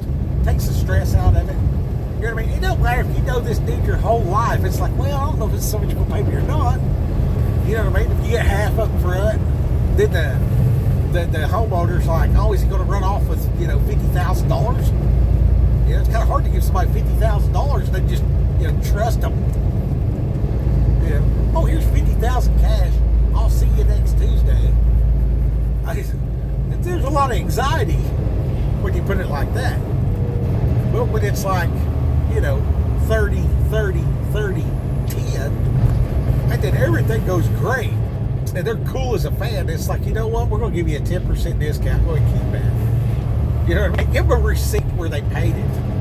You know what I mean? Or split it with them or something. You know what There's I mean? a 16-minute slowdown caused by a crash on I-24 South in 1.5 miles. You're still on the fastest route. Yeah. Well, we found out why it wanted us to go to freaking 840.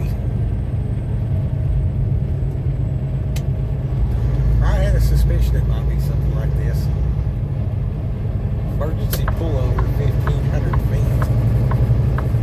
Well, it ain't no emergency, but it seemed like a good time to, make water. So we were going to do some emergency water evac.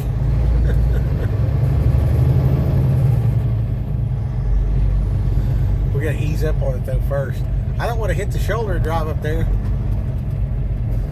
I want to ease up there and get a good eyeball. Make sure that the DOT ain't set there. There's the DOT rolling. .food.com.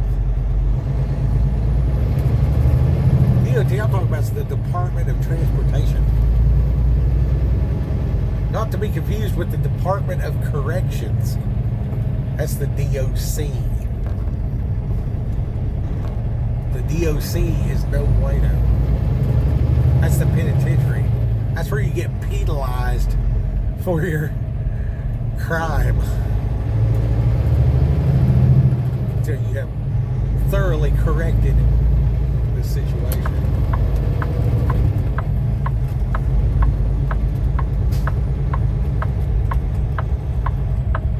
Our thorough correction today will be set in the shade until the traffic clears out. Or get the 30-minute break in. Off duty and remark. Break. Save. Boom. Boom. Boom. Boom. Off duty. Checking the water. Engage. Stand by.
Long time.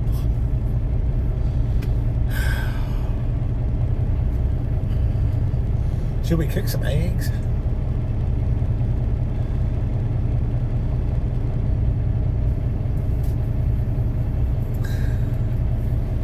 Let's see here. What are we up against?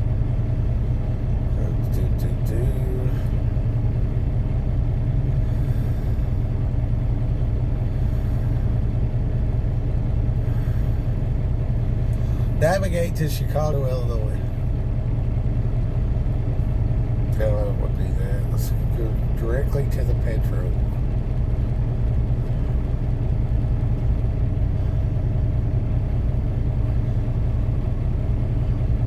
Come on.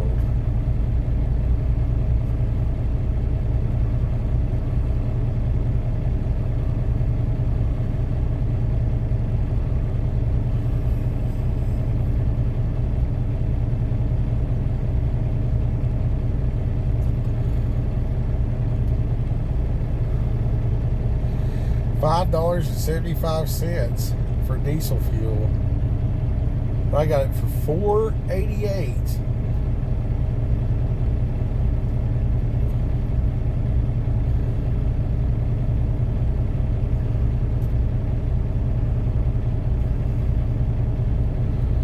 Okay, let's look here. Looks like it's backed up all the way to Nashville. There's a crash there. Oh, there's a crash on that 41 also. Yeah.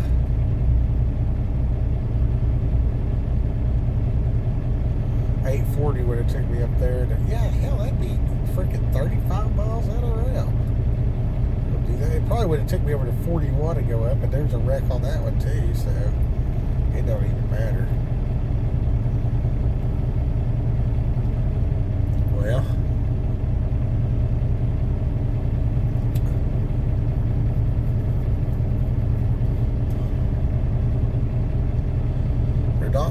going slow enough to roll off duty. So if you don't go over 5 miles an hour, they don't turn the clock on. But I think in the next 30 minutes, they will. I got 27 minutes till this brake clock. Look at that guy's got a raccoon on the back. You see a raccoon on the back of that thing? Oh, missed it. He had a raccoon.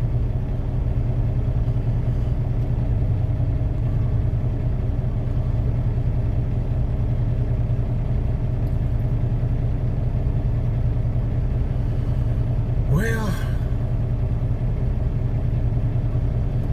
I'm not exactly hungry, so I shouldn't eat. Well, I made a good one last night. I did pico de gallo, squeezed a lime, can of chicken, and an avocado. Stirred it all up. That canned chicken, you could squish it down pretty good. Put a squirt of mustard in there. Real good. Real good.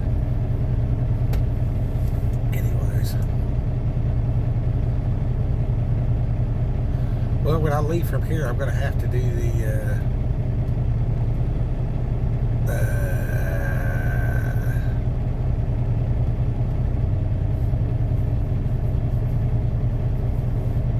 I think I can drive. It says it's 8 hours and 20 minutes to where I'm going, so I'm going to have to do a freaking 30-minute break somewhere else. I might as well get into this traffic. I might have to stop at that petrol, though. Either way, no matter. It says I'll be there at 5 o'clock. So, if I can get there, oh, yeah, that's another thing too. Let your truck run for about 5 minutes.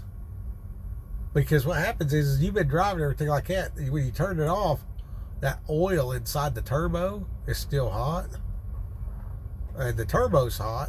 So by sitting here idling for a minute, it lets that turbo cool down. And then you turn it off. And the turbo's not so hot that it burns the oil up. Gets it all cakey on the inside of there.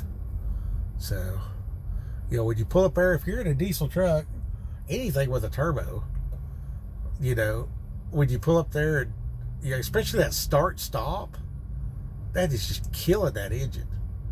You know what I mean? Here that thing is all hot. You pull up there and stop, it turns off, turns on. Look at all these cars right here. Every one of them with the turbo doing that start-stop, it's just killing it.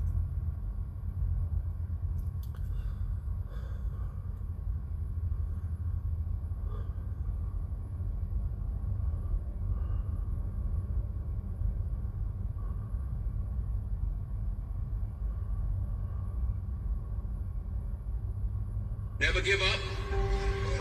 Without commitment, you'll never start. But more importantly, without consistency, you'll never finish. It's not easy. Ease is a greater threat to progress than hardship.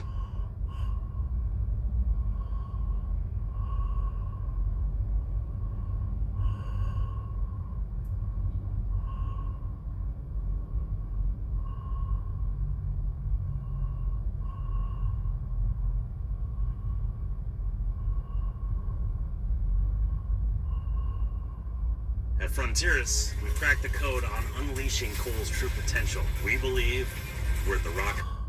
Here's the 102 girls, and we'll get a sip of water. All right, we're gonna do 10 rounds. All right, get them with me. All right, gonna be a nice little sweat session. Here we go, round 1. All right, come on, gang. Let's have some fun. Ready? Here we go. 1 push-up, pop up, 1 squat, and then 1 jumping jack, just like that. All right, gang. I go, you go. Here we go, number 2. If I can, you can. So let's get it. 1 push-up, pop up, 1 squat, and then 1 jumping jack, just like that. All right, gang, here it is, number 3. I go, then you go. Get it with me. All right, gang, let's go. Ready? 1 push push up, pop up, one squat. Alright, then one jumping jack.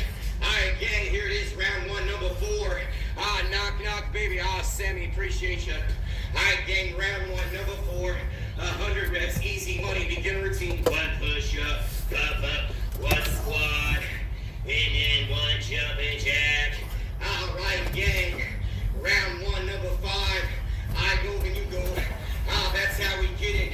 Get off that ass and come on with it. Number 5, feel alive. One push up, pop up, one squat, and then one jumping jack. Alright, gang, here we go, round one, number 6. This is the beginner routine. Get off that ass and get it with me. Number 6. Let's get this shit. One push up, pop up, one squat, and one jumping jack. Alright, gang, this ain't no thing. Alright, round one, number 7. You know it's gonna be a sweat session. B said, is this pre-recorded? Nah, B. Twice a day. This is a light routine. Actually, it's a beginner routine. Number 7, I'll take you to heaven. One push up, pop up, one squat, and then one jumping jack. Alright, gang, round one, number 8. Alright, 10 rounds, gang. I guarantee you'll feel great. Number 8, let them hate. One push up, pop up, one squat, then one jumping jack. Alright, gang, here we go, round one, number 9. I go when you go, that's how we grind. All the time. Number 9, aren't you feeling fine? One push up, pop up, one squat, then one jumping jack. Alright, gang, one more round 1. Then 10 curls. Alright, gang, come get you some. Here it is, number 10. This is the beginner routine. Let's get it in. One push up, pop up, one squat, and then one jumping jack. Alright, gang. Alright, grab the dumbbells. 10 curls. Then we'll get a quick sip of water. Then on to round 2. If I can, gang, you can too. Alright, 10 curls. 1, 2, 3, 4, 5, 6, 7, 8, 9, and 10. Alright, gang, one round in the bag. Alright, get you a quick sip of water. Then on to round 2. This is the beginner routine. Gang, it is just for you. This is pre-recorded. It says B. And he says I'm 5'4", sure B. Appreciate you, little buddy. Alright, gang, this is the beginner routine every Wednesday at 1 p.m. This is how we get it. Alright, gang, here it is on to round 2. I was 0311, it's Emmanuel. 0311, 2004 to 2008. 3rd Battalion, 8th Marines. Alright, gang, here we go. Round 2, 10 rounds just for you. What's up, CC? What's up, gang? Alright, get off that ass. Let's do the damn thing. Alright, 10 rounds, easy money. Twice a day, you know we get it, gang. Alright, every Wednesday we do the beginner routine. Alright, here it is. Round 2, number 1. Alright, y'all ready to have some fun? Let's go. One push up, pop up, one squat, yeah, then one jumping jack. Alright, gang, round 2, number 2. I promise if I can, I know that you can too. Guys, hit that like button, tap that screen. Of course I get sore. I ain't no machine. I know you think so though. One push up, pop up, one squat, and then one jumping jack.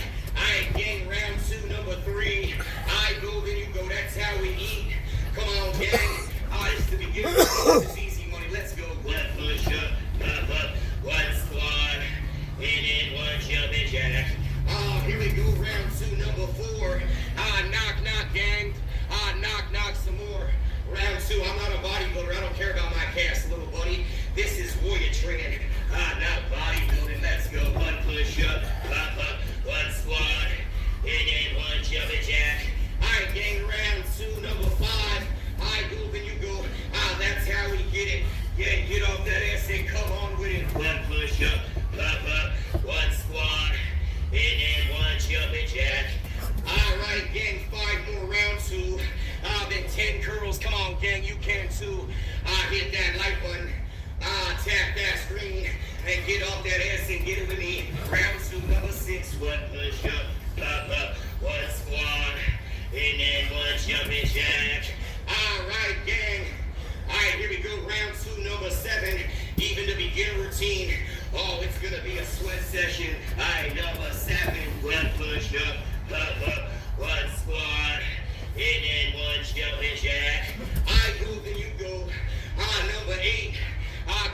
gang, get off that ass and participate. I promise you'll be feeling great. Number 18.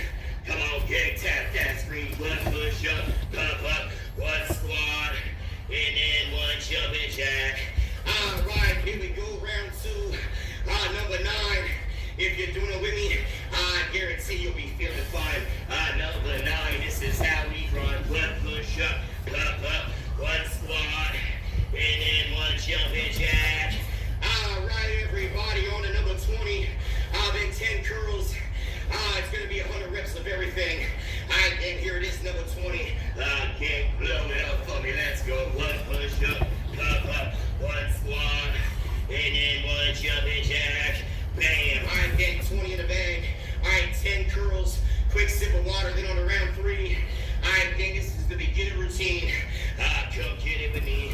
1, 2, 3, 4, 5, 6, 7, 8, 9, and 10. All right, gang, 2 rounds in the bag. 8 rounds to go. This is the beginner routine, gang. Welcome to the show. Hit that like button, tap that screen. This is Warrior Training. Come get it with me. They think I'm in jail. Okay, all right, guys, here it is. I ain't never been locked up, but I was in the Marine Corps, though. That's why you're walking with a warrior. Welcome to the show. All right, gang, here it is. We chat when we're done. We're doing 10 rounds, gang, so come get you some. All right, here it is. Someone says you need a girl, bro. I've been married for over 13 and a half years, little buddy. I got a wife. Yeah, maybe you should quit watching me and go get you a life. Quit them hate. I'm about to be 39 years old. I've been married for over 13 and a half years, gang. That's funny. Bet you don't look like me, do you, little buddy? That's okay. Come get this work and you can. Right, yeah. I'm the man with the plan. All right, gang, number 21. Y'all ready to have some fun? Come on, gang. Come get you some. One push up, yeah, one squat, and then one jumping jack. All right, gang, here it is, number 22. If you want to look like me, then do what I do. Come on, gang. Yeah, I eat people alive. That's what I do. I'm a warrior. I'll take you to heaven, too. One push up, one squat, yeah, then one jumping jack. All right, gang, on to number 23. That ain't a motherfucker on here that does it like me. That much I can guarantee. 23, come on, gang, let's do the damn thing. One push up, one squat, and then one jumping jack. All right, here we go, number 24. Knock, knock, baby. Knock, some more.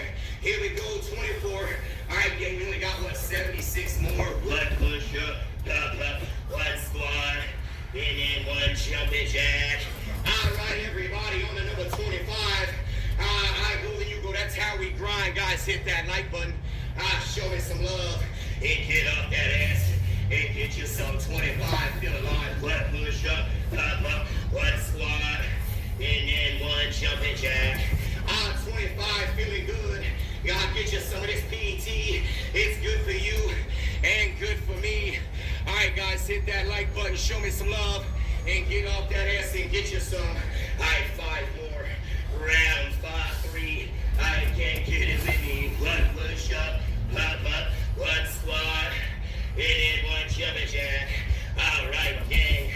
On to number 27. I go, then you go. Even the beginner routine is a sweat session. Appreciate that lightning. One push up, one squat, and then one jumping jack. All right, gang, here it is, number 28. Gangs, get off that ass and participate. I promise you will be feeling great. Let them hate. Let them all hate. They should really appreciate. One push up, one squat, and then one jumping jack. All right, gang, here it is, number 29. Come on, ain't you feeling fine? Here we go, 29. The beginner routine, it's still a grind. One push up, one squat, and then one jumping jack. All right, gang, here it is, number 30. Then back to the curls. Blow it up for me. All right, gang, here it is, number 30. Twice a day, easy money. One push up, one squat, and then one jumping jack. Bam. All right, gang, 30 in the bag. All right, grab the dumbbells. All right, 10 curls, then a quick sip of water. Then on to round 4.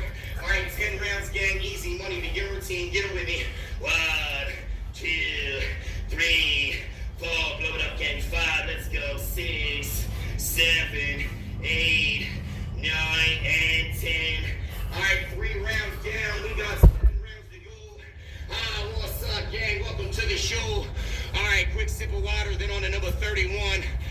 What's up, gang? Y'all come to get you some. You want to get like this, then do what I do. And if I can, gang, I guarantee you can too. I ain't special. All right, what's up, gang? All right, man. Quick 100 reps. Come get you some easy money. Don't be a dummy. Twice a day we do this shit. Every Wednesday at 1 p.m. we do this beginner routine. All right, gang? This is light shit. Come on now. You know how we get down. All right, here it is on to number 31. Just 100 reps of everything. I told you I rap, I sing, I do a little bit of all that shit. All right, gang, here it is, number 31. Yeah, come get you some 31. So much fun. One push-up, pop up, one squat, and then one jumping jack. All right, gang, number 32. I go, then you go, that's how we do. And if I can do it, you sure can too. One push-up, pop up, one squat, and then one jumping jack. I go, then you go, number 33. Gang, get off that ass and get this shit with me. Hit that like button, tap that bubble effing screen. 33, let's eat one push up, pop up, one squat, and then one jumping jack. All right, gang, on to number 34. Knock, knock, baby. Knock some more. All right, gang, 34. Easy money, blow it up for me. One push up, pop up, one squat, and then one jumping jack. All right, gang, number 35. Yeah, don't you feel alive? All right, come on, gang, let's do the damn thing. Hit that like button. Tap that screen for me. One push up, pop up, one squat, and then one jumping jack. All right, gang, on to number 36. Get off your ass and let's get this shit. Here it is, 36. Yeah, let's get it, gang. One push up, pop up, one squat, yeah, then one jumping jack. All right, gang, on to number 37. Twice a day, it's always a sweat session, guys. Hit that like button. Tap that screen for me. Here we go, 37. Yeah, even the beginner routine is a sweat session. One push up, pop up, one squat, and then one jumping jack. All right, gang, on to number 38. If you're doing it with us, you're doing just great. Here it is, 38. Get off that ass and participate. One push up, pop up, one squat, and then one jumping jack. All right, gang, number 39. I go, then you go. That's how we grind. Guys, appreciate you guys hitting that like button. Appreciate the double tapping that screen. Appreciate the follows. Appreciate the shares. Here it is, 39. Twice a day, this is how we get it. Come on, gang, this is just the beginner routine. One push up, pop up, one squat, and then one jumping jack. All right, gang, one more round 4. Then back to the curls. Let's get it, gang. Number 40. This ain't no thing. Let's go. One push up, pop up, one squat, and then one jumping jack. All right, gang, 40 in the bag. Right, You're in a 14-minute slowdown on I-24 West. You're still on the fastest route. all right, gang, let's get you some. All right, number 40, blow it up for me. 1, 2, 3, 4, 5, 6, 7, 8, 9, and 10. All right, gang, 40 in the bag. We got, 60 more to go. What's up, gang? Welcome to the show. All right, guys, hit that like button, tap that screen. Who else is getting them some? There's a lot. What's up, Birdman? All right, gang, y'all ready? All right, we are on to round 5. All right, after this round, we will be halfway done. Y'all ready to get you some? What's up, Active? Appreciate you, gang. You know, twice a day, we do the damn thing. All right, here we go. This is the beginner routine. All right, gang, blow it up for me. Hit that like button, tap that screen. Here we go, round 5. After this round, we'll be halfway done. Gang, 100 reps of everything. All right, gang, let's do the damn. All right, here we go, number 41. I go, then you go. Let's have some fun. All right, gang, here we go. Yeah, let's get it done. One push up, pop up, one squat, and then one jumping jack. All right, gang, here we go. Number 42. Come on. You can too. Twice a day, gang, it is true. One push up, pop up, one squat, and then one jumping jack. Here it is, number 43. Gang, ain't you hungry? With the ice cream cone, yummy, yummy in my tummy. Alright, gang, 43. Come on, gang. Let's get this shit. One push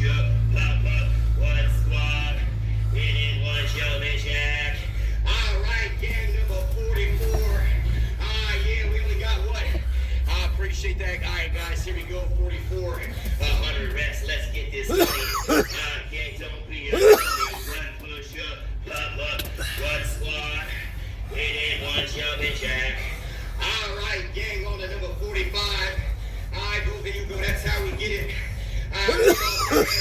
And come on, hit that like button, tap that screen. Holy moly. One push-up, one squat, and then one jumping jack.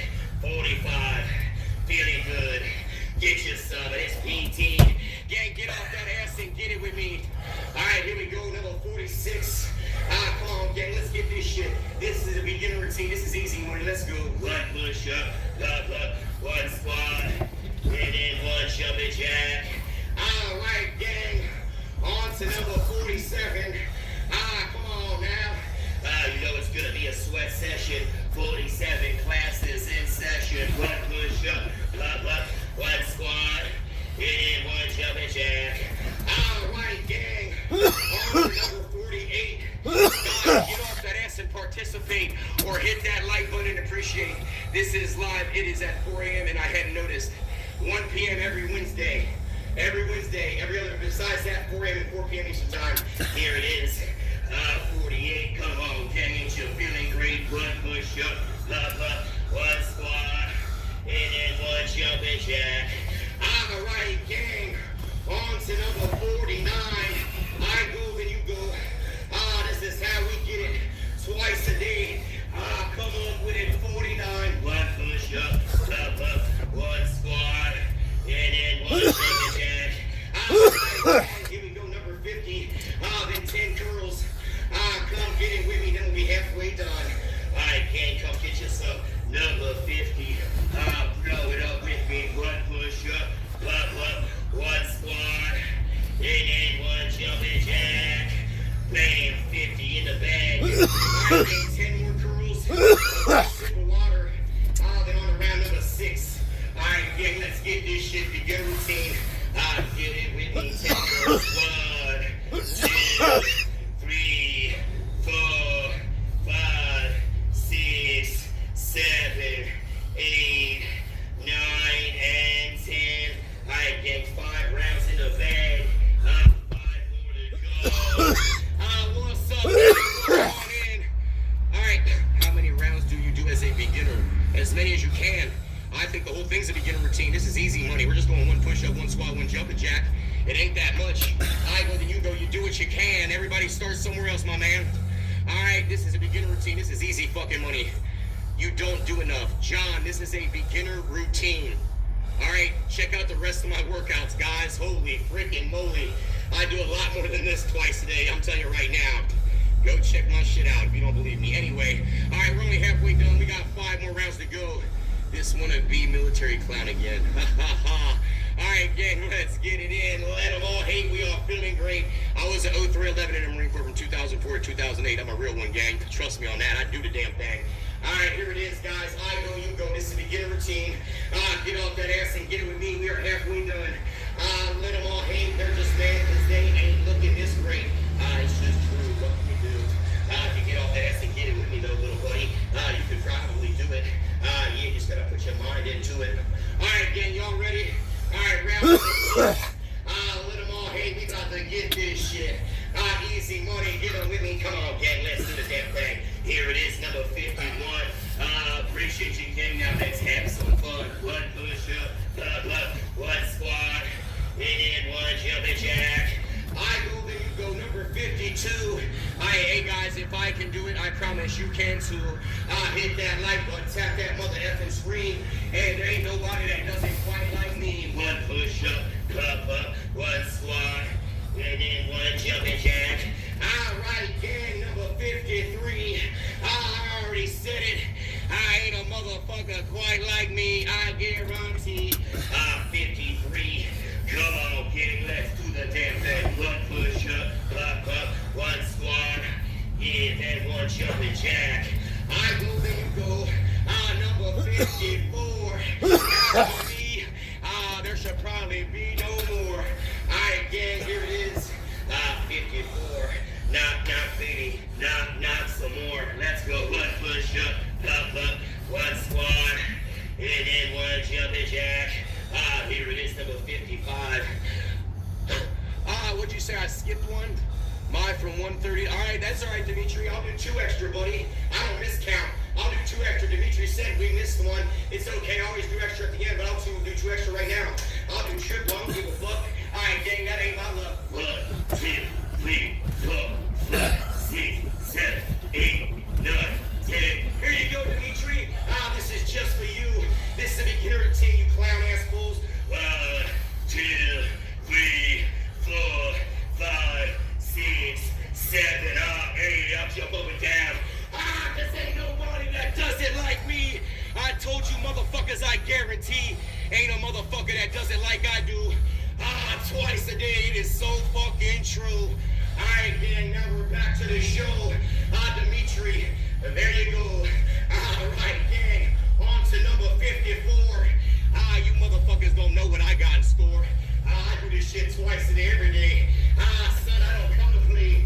54, come on, gang, get off that ass and let's do the damn thing. 1 push up, pop up, 1 squat, bam, and 1 jumping jack. Here we go, on to number 55. I guarantee I am the greatest alive. Ha ha ha. Little motherfucking hate. I told y'all, gang, we are feeling great. Every day, twice a day. 1 push up, pop up, 1 squat, bam, and 1 jumping jack. Right, gang, on to number 56. Ain't nobody that does it like this. Come on, gang, get on with me. Yeah, let's get this money. 56. This some easy shit. 1 push up, pop up, 1 squat, and then 1 jumping jack. Alright, gang. Back to the show. If you don't know, now you motherfucking know. Alright, here it is. Number 56. Come on, gang, let's get this shit. 1 push up, pop up, 1 squat, and then 1 jumping jack. Alright, everybody, on to number 57. The beginner routine is still a motherfucking sweat session. Come on, gang. Let's do the damn thing. 57, I'll take you to heaven. 1 push up, pop up, and 1 squat, bam, and then 1 jumping jack. Here we go, number 59. I don't know about you, but I am feeling fine. Come on, gang, let's do the damn thing. Here it is, 59.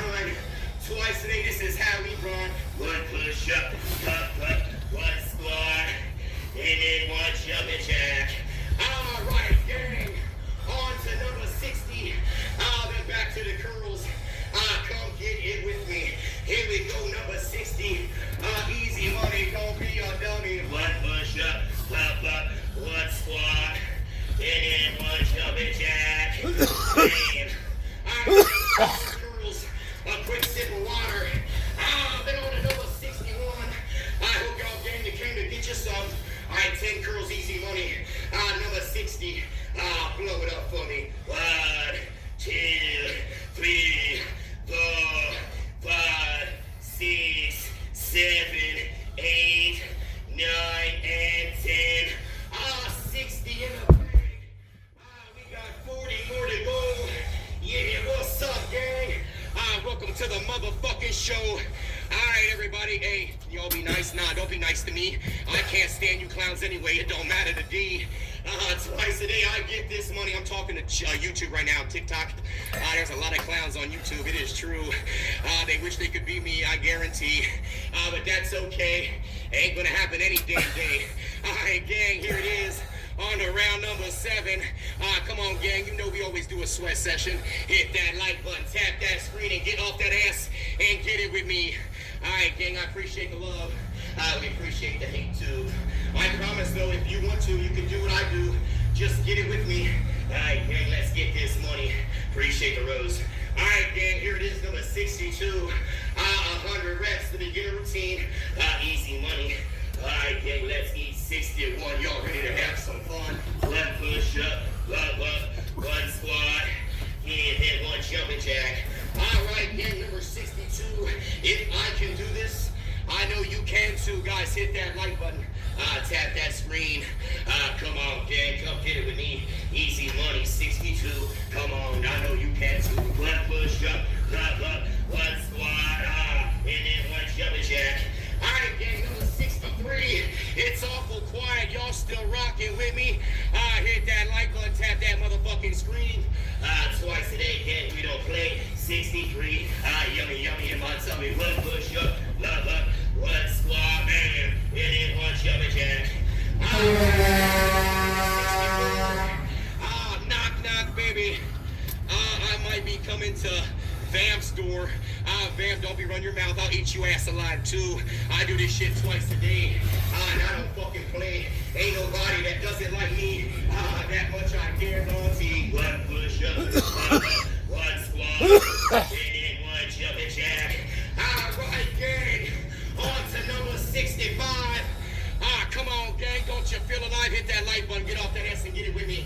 All right, gang. Here we go. 65. We're just working out right now, buddy. Chill out with all that shit. All right, here we go. 65. We're getting money. It is grind time. One push up, one squat, then one jumping jack. All right, everybody. On to number 66. Hey, guys, get off that ass and let's get this shit. Y'all still with me? Let's get this money. 66. All right, easy shit. Let's go. One push up, one squat, and then one jumping jack. All right, gang. Number 67. I go, then you go. You all know it's always a sweat session. All right, gang, 67.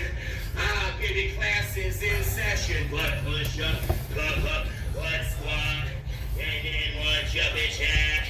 All right, here it is. Number 68. Let them hate. We are feeling great. Guys, get off that ass and participate. Appreciate that lifting bricks. I really do. Yes, I appreciate you. Here it is. 68. Come on, gang. Once you're feeling great, one push up, one squat, bam. And then one jumping jack. All right, everybody. On to number 69. Come on now. Ain't you feeling just fine? Hit that like button. Show me some love. 69. Baby, I know I'm feeling fine. One push up, one squat, and then one jumping jack. All right, here it is, gang. Number 70. Then back to them curls. Who's still rocking with me? Here we go, number 70. Come on, gang, this ain't no thing. One push up, one squat, and then one jumping jack. Bam. 70 in the bag. All right, guys, 10 curls. Round number 8. Get off that ass and participate, or hit that like button and appreciate. All right, round 7. Come on, gang, get off that ass. Let's do the damn thing. Appreciate 1, pump it up. 2, 3, 4, 5, 6, 7, 8, 9, and 10. 7 rounds in the bag. We got 3 more to go. What's up, everybody? Welcome to the show. Twice a day we get this money. Everybody blow it up for me. You need to talk out there to those feelings. Joseph, we'll blow you a kiss, sweetheart. All right, gang, here we go. On to round number 8. Let them all hate. We are feeling great. I do this twice a day, every day, gang. I'll chat when I'm done. I served from 2004 to 2008. I was 0311, 3rd Battalion, 8th Marines. This is warrior training, motherfuckers. Come get it with me.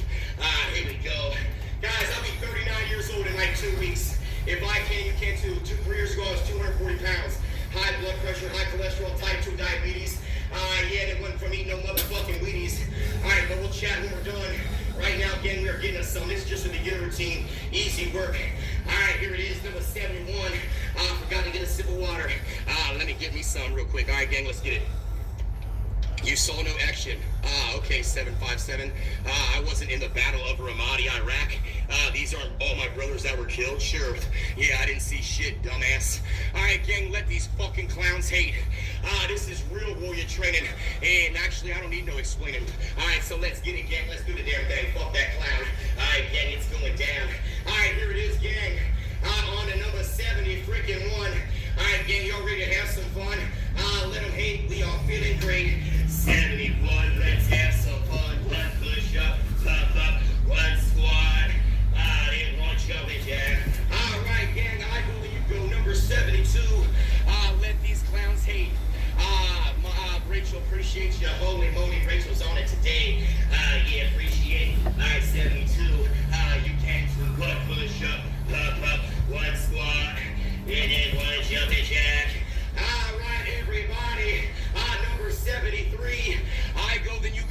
this is how we eat. No need to thank me. It's my pleasure. All right, gang, 73. All right, gang, let's get it. Ready? One push up, one squat. And one chubby check. Guys, hit that like button, tap that screen.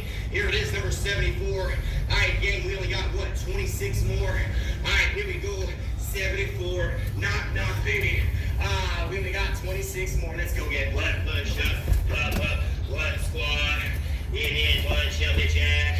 All right, everybody. The 75. I guarantee if you get them with me, gang, you will feel alive.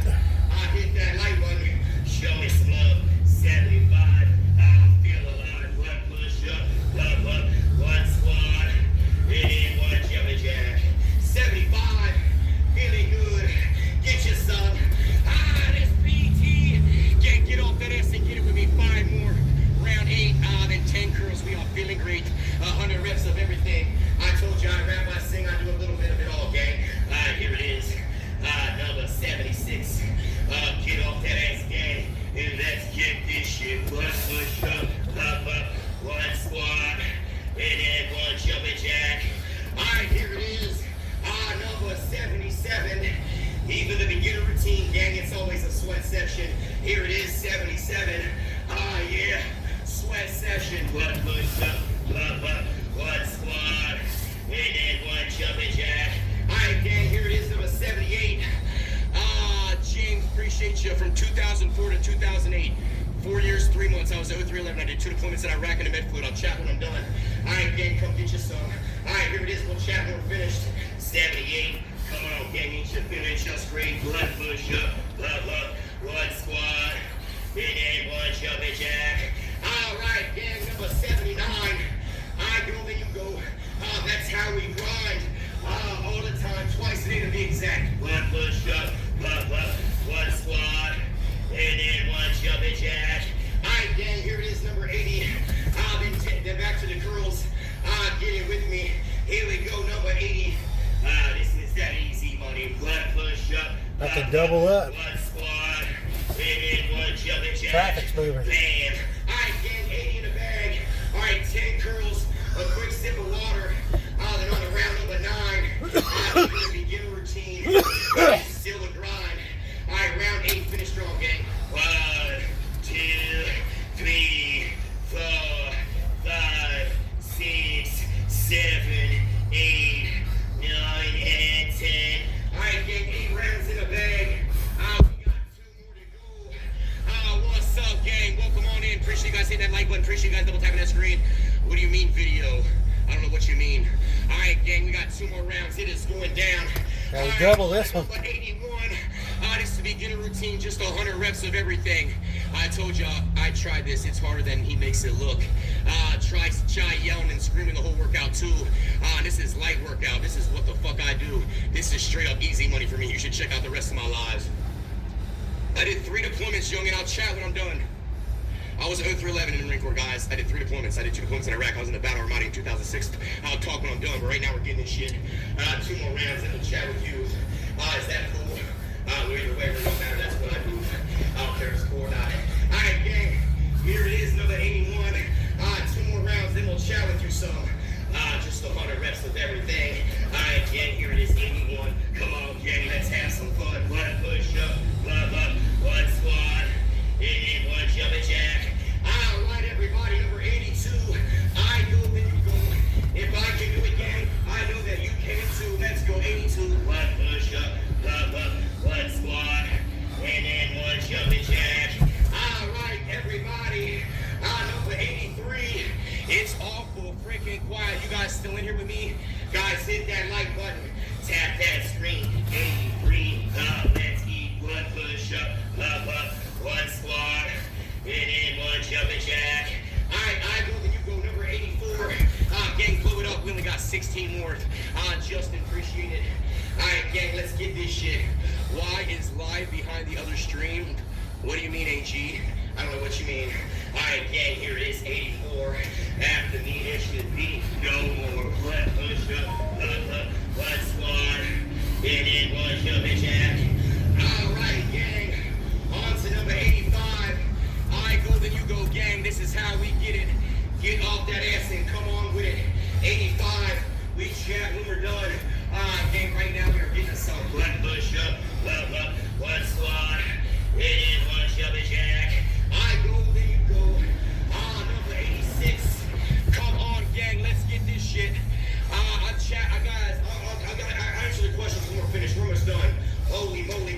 some 86. Let's get this shit. One push up, one squat, and then one jumping jack.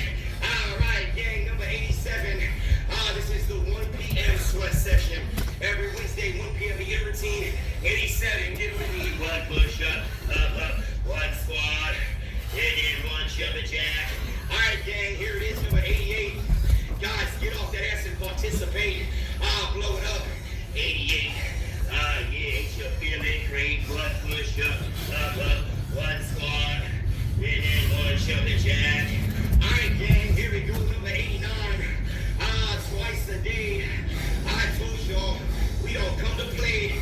89, even a beginner routine, it is still a grind. One push up, one squat, and then one jumping jack. All right, gang, here it is, number 90. Then back to them curls. Blow it up for me. Here we go, number 90. I told y'all, gang, we take this money. One push up, one squat, and then one jumping jack. Bam, 90 in the bag. All right, gang, 10 more curls. A quick sip of water. Then on to round number 10. All right, gang, let's get it in. Round 9. Finish strong.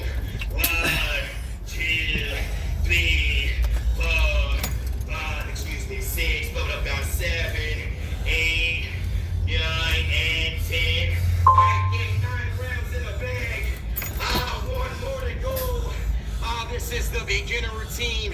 Come on, gang, come get in with me. Hit that like button. Show me some love. One more round, gang, and then we'll chat with you some. All right, here it is.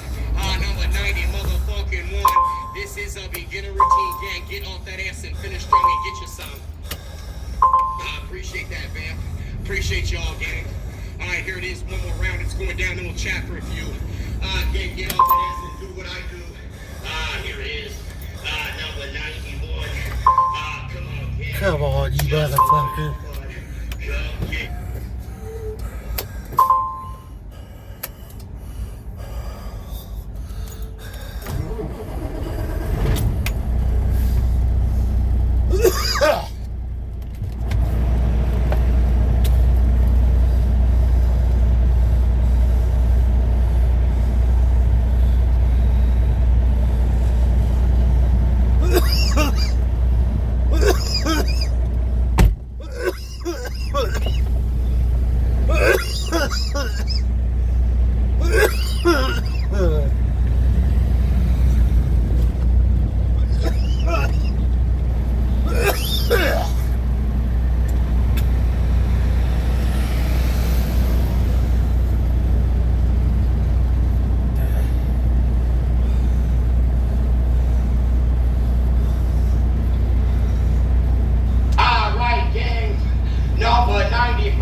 Hit that like button, tap that screen, and get off your ass and get it with me. Here we go, 95. Come on, gang, don't you feel alive? One push up, one squat, and then one jumping jack. All right, gang, number 96. Finish strong. Y'all got this shit. All right, 96, let's get it, gang. One push up, one squat, and then one jumping jack. Here it is, number 97. Twice a day, it's always a sweat session. Appreciate the line at 97. One push up, one squat, and then one jumping jack. Here we go, gang, number 98. If you're doing it with us, you did just great. Here it is, 98. Yeah, feeling great. Let's go. One push up, one squat, and then one jumping jack. All right, everybody. Number 99. I know where you go. That's how we grind. All the time. 99. One push up, one squat, and then one jumping jack. Appreciate that spicy thing. All right, gang. Here it is. On to 100. Then 10 more curls. All right, gang. Let's do the damn thing. Here it is. 100 reps. Easy money. Gang, blow it up for me. One push up, one squat, and then one jumping jack. Bam, 100 in the bag. All right, gang, 10 more curls. Round number 10. Gang, even though we do routine, we still get it in. Round 10, finish with me.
listen, get it with me. I don't sell no workouts, I don't sell no diets, I don't sell none of that shit. I'm just on here getting this money. Straight up, gang, that's all we do. Alright, that's all we do. Can you see? You can't see. I use dumbbells for all my workouts. I don't not use dumbbells. I use dumbbells for every fucking push-up I do. Alright? That's why I build the chest I do, and all the motherfuckers don't look like this. That's how I get this shit. Body weight calisthenics, gang. Alright, that's about the most excessive you see me do with dumbbells, maybe a little bit shorter, but that's about it. Alright guys, we do this shit twice a day, every day. This was a beginner routine. Alright, again, follow my YouTube channel. I don't bench press, bro. I do body weight calisthenics. I haven't lifted weights in years. Alright, I only have a set of 20 and 25 pound dumbbells. And I mainly just use them to do my push-ups off of. Alright, I do lots of, look guys, we get it in. We do crazy high rep calisthenics over here. Just go follow my page, check out my workouts. I do not ever go to the gym, ever. Body weight calisthenics workouts, guys. The only supplement I take is a protein shake occasionally, not even every day. I don't drink caffeine. My pre-workout is baking soda and Celtic salt. Alright, JRB, appreciate it. Alright guys, let's say a few things, and then we're going to say a quick prayer, and then we're going to get off here, alright guys? Again, we do this twice a day every day, 4 a.m. and 4 p.m. Eastern time, except for Wednesdays and Wednesdays. Alright guys, if there is any veterans in here that are struggling, any veterans anywhere in the country, there is a 4-day program an hour outside of Cincinnati. It's completely free. Alright, appreciate you, Bobby Lee. It is completely free. It's called Save a Warrior. If you're a veteran, male or female, it doesn't matter if you're struggling. Alright, well, Damien, appreciate you making it rain. Alright, my pre-workout is baking soda and Celtic salt and occasionally honey. Again, if you are a veteran struggling, Save a Warrior. Save a Warrior. Google it. Alright, you can put me down as a reference, Dennis Bird. Alright, but it's Save a Warrior. It's a 4-day program. It's completely free for any veterans. It's a non-profit. I went to the program. It changed my life. So if you're a veteran, you're struggling, you can also message me or DM me and I'll get information. But it's called Save a Warrior. You can just Google it, it's all the information. Get that up. Bobby Lee, appreciate the document. My man. Alright, also guys, alright, listen, if there's any veterans that live in the Cincinnati, any men that live in the Cincinnati area, every Wednesday night at 7 p.m. I have a men's accountability. If you're interested, just message me or DM me and I'll give you the information. Every night at 7 p.m. in St. Bernard, in Cincinnati. I'm doing good, Ash. Appreciate you asking. Also, guys, listen, we're going to start a men's accountability group online, all right? I'm just going to do it on my YouTube channel. We cannot do it on TikTok. We'll get banned quick as hell. So I'm going to do a men's accountability group. All right, we're going to do it on probably Monday nights. I'll let you guys know. All right, but for about an hour every Friday, Monday. All right, so we'll just do it on my YouTube channel. So you got to follow my YouTube channel if you want to do a men's accountability group with us, all right? I'll figure that out. We'll figure out how to do that, all right, guys? All right, guys, let's say a quick Our Father, and then I'm going to get off here, all right? Remember, guys, this channel is not just about these workouts, all right? This channel is all about Proverbs 27, verse 17. Iron sharpens iron. One man sharpens another. Or as I like to say, have a battle buddy. I don't have a non-profit. I don't own a non-profit. What are you talking about? All right, guys. All right, let's say a quick Our Father, all right? In the name of the Father, Son, Holy Spirit, amen. Remember, gentlemen, everybody remember God's will, not our will, right? That's what it's about. You're a man, it's supposed to be selfless, servant leader, just like Jesus. Our Father, who art in heaven, hallowed be thy name. Thy kingdom come, thy will be done, on earth as it is in heaven. Give us this day our daily bread. Give us our trespasses, as we forgive those who trespass against us. Lead us not into temptation. Alright guys, sit down here for a second, chat for a second. Let's not get off here. Alright guys, you guys have more questions for me real quick? I'll tell you, you're in the shower. That's right, Silverado. A man who lacks purpose will distract himself with pleasure. That's right. That's why we preach so much about purpose on here, guys. When I got in the Marine Corps, I had no purpose in my life. I became a drug addict, right? I was on pain pills, right? Because I had no purpose in my life. A man who lacks purpose, he will distract himself with pleasure, right? We got you, Mr. Martin, anytime. That's what we do over here. We're here for each other, guys. Remember, life is hard. We all struggle. Life is never going to get easier. All right, we're all in this together. That's why we need to treat others as they want to be, as we want to be treated, right? Go and roll. Was I a fighter? I was a war fighter. Yeah, in the Marine Corps. I was in infantry in the Marine Corps from 2004 to 2008. I was in 0311. I was in 0311 in the Marine Corps, guys, from 2004 to 2008.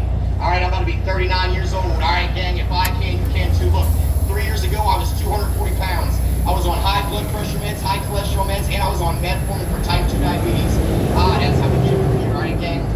All right, guys, I'm going to bounce off here. What was the name of that soldier? It's called Save a Warrior. Save a Warrior. Save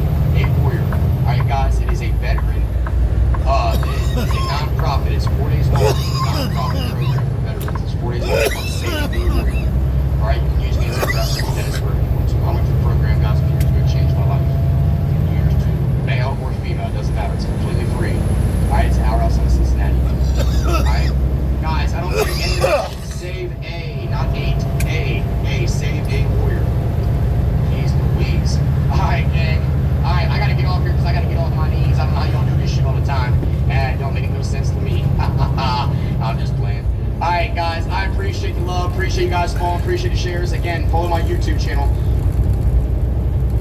All my live workouts are posted over there. All right, I post all my diet videos.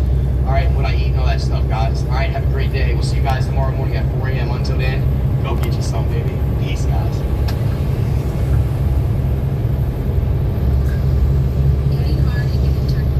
That's a D Bird. Venom Action. There's the channel.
Well, we're almost to Nashville. All right, guys. My man.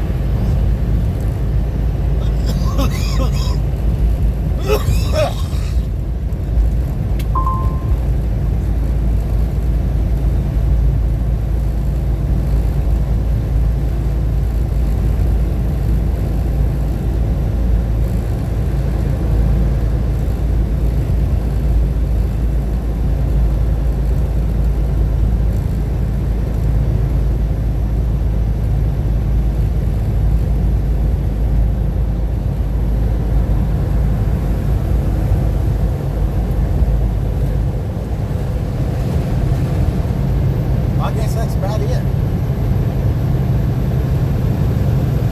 little driving, a little talking, a little jumping around.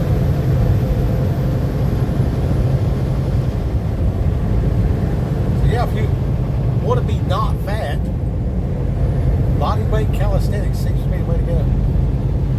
So my nose runs because I'm allergic to this air. And I went to that doctor, did everything they said. It didn't help at all. Zero change whatsoever. And at night, it just fills my lungs up while I'm laying there asleep. So I don't even sound like this. My nose is plugged in.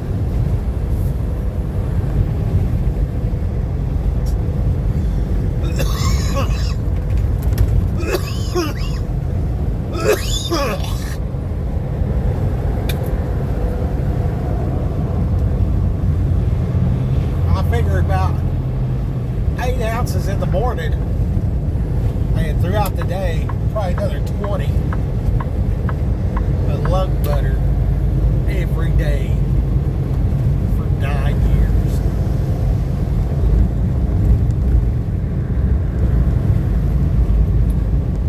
Well, you gotta do something to get the toxins out of your body. Sweating is a very good way. Never underestimate the sweat.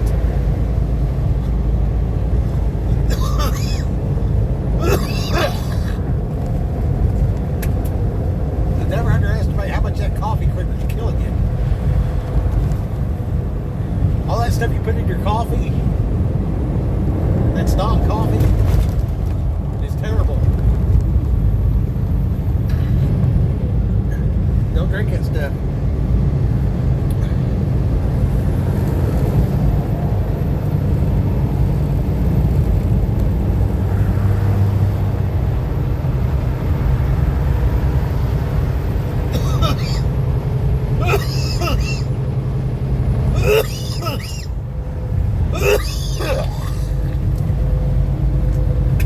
That dude's over in, he's out of Indiana. He's over on the East Coast time. And, I went to that doctor, did everything they said. It didn't help at all. Zero change whatsoever. And He does his regular routine at 4 o'clock. 4 in the morning, 4 in the afternoon. Central time, that's 3.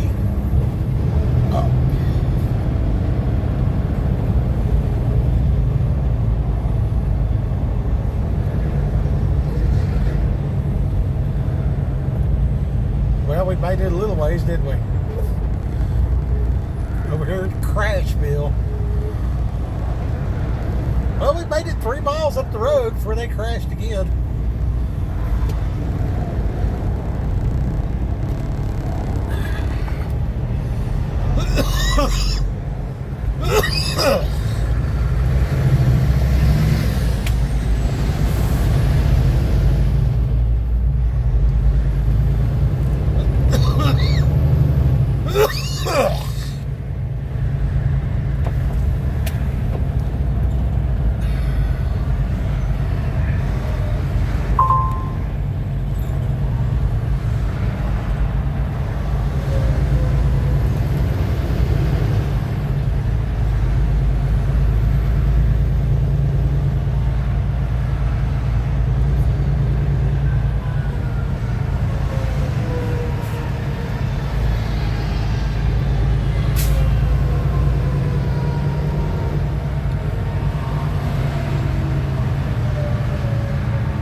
April 7th.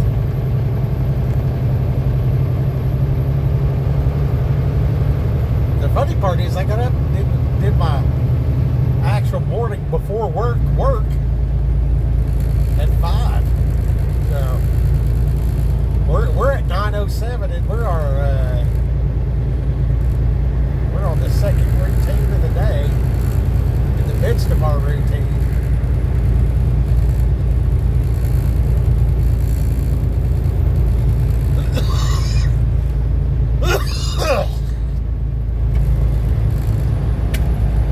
You guys gotta have a hobby, I guess.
extras and feel different muscles you didn't know you had.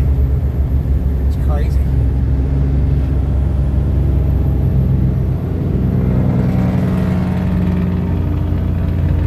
Straight pipes sound pretty good. I'm guarantee you that guy can't hear nothing. They sound great, but man, you go deaf.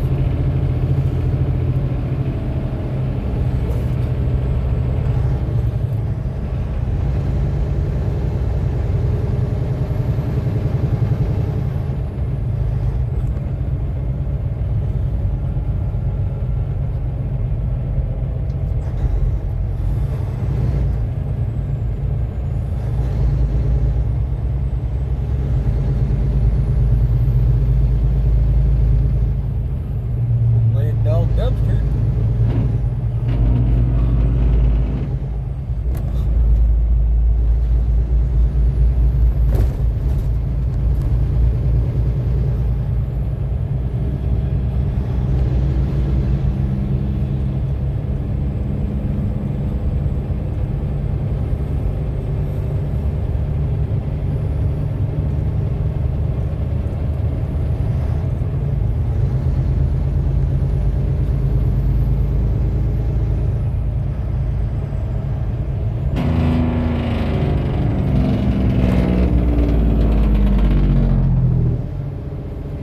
Sounds crazy, though.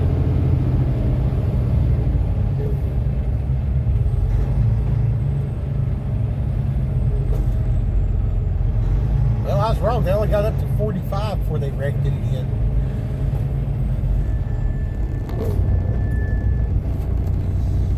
I see their thing. It says, "Don't California by Texas." What does that mean? Well, for what? You got an 8-lane highway with everybody stopped. Kind of stands out.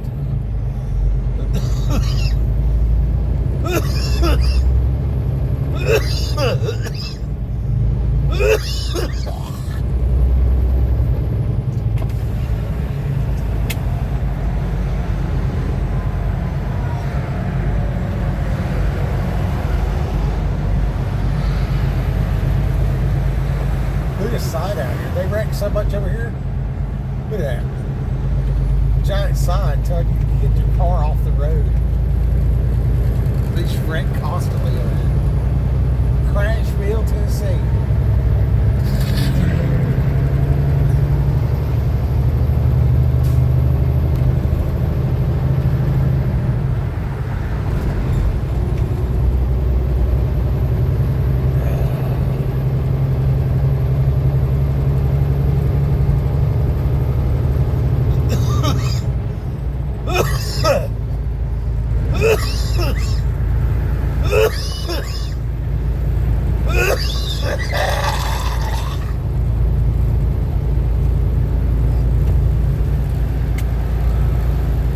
Oh man. Casting out demons.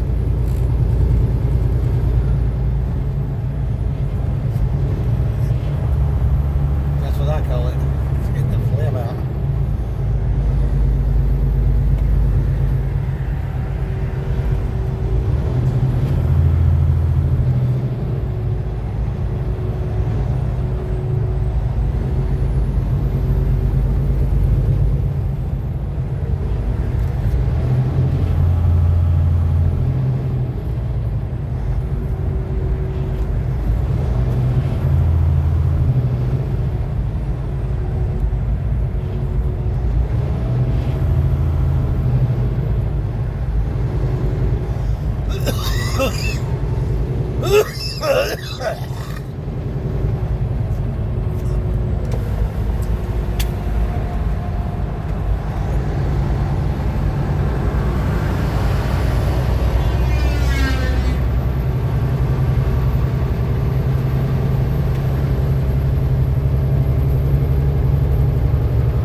Chattanooga to Nashville. Wasn't it great?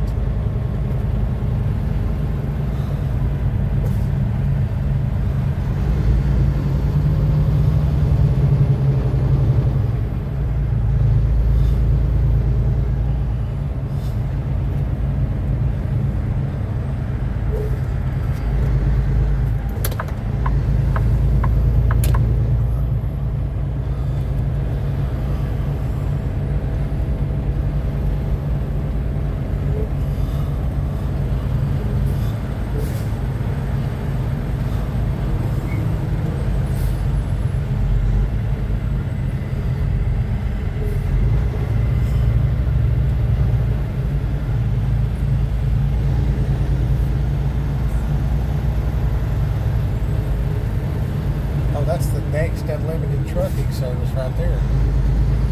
It's the next one.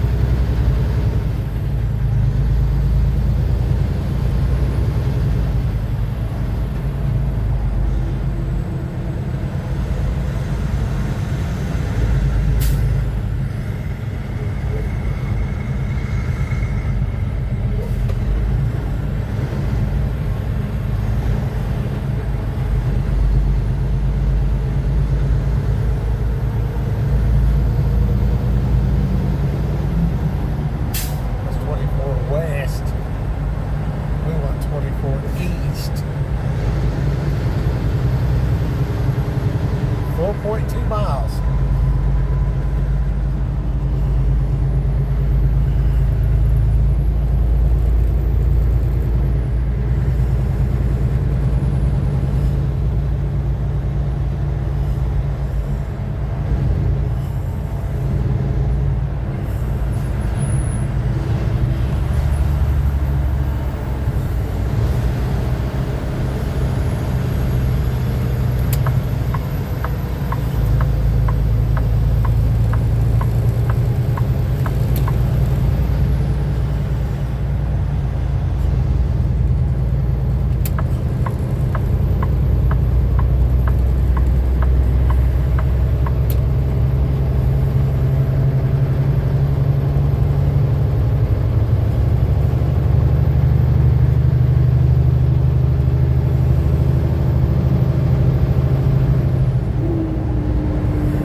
There's an 8-minute slowdown on I-24 West in 2 miles. You're still on the best route. He's got the blinker off for no reason here.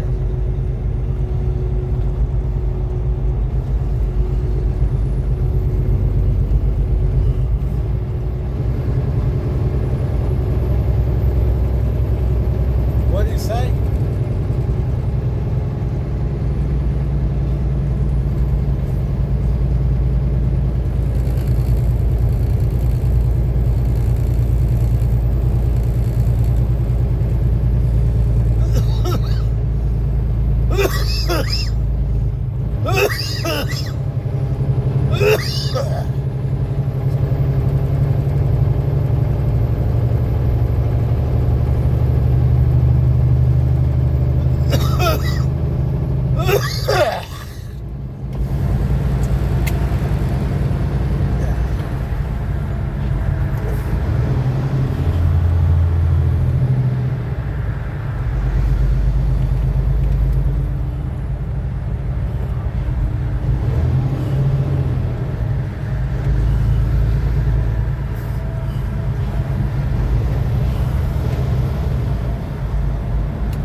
it's ever been in 10 years, it's been bad. I mean, it's the last 3 years, it's gotten significantly worse. All these cars, they ran out of road.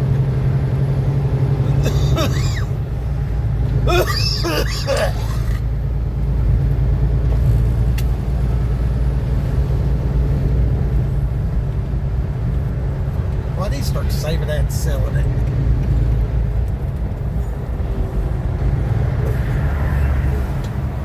I don't know if I get any money out of it or not. I wonder what it'd be worth. There's this guy. Hey, jump out there. Get her done, son. It's cool.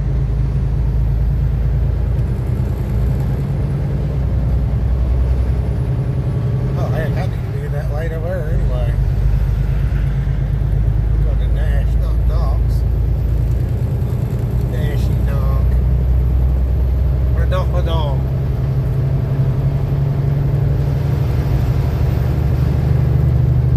One of the guys on the roofing crew, his kid couldn't say rhinoceros, he'd say rhinoceros. That's pretty funny. In half a mile, keep left to stay on I-24 West. Follow signs for I-40 West, Nashville. Here we go. Let's all go up there and park in the middle of the road. That'll work.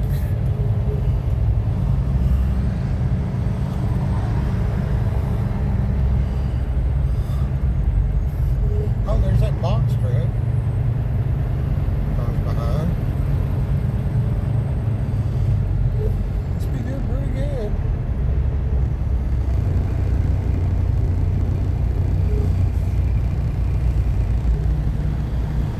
Yep.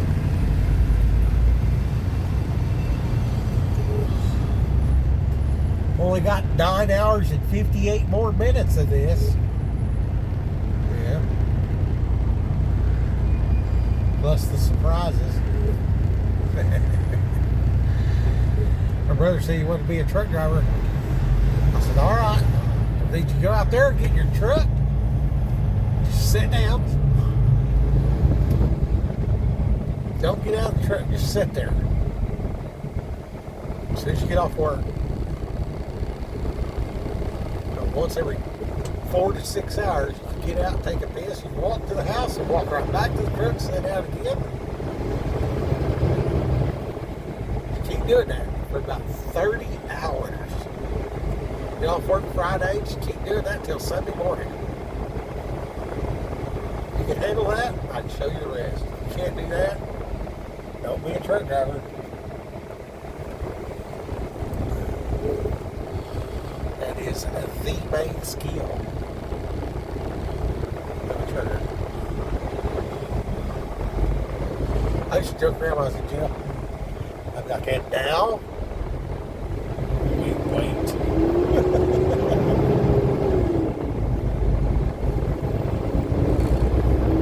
That is a big declaration, man. Now, can you say? Keep left to stay on I-24 West. I'll get as far left as I can. What's all that about right there? Oh, that's in little short fences. Those are pretty good for winter dogs in construction. It blacks it out where they can't see what's going on. They'll still bark anyway. They can't see over it.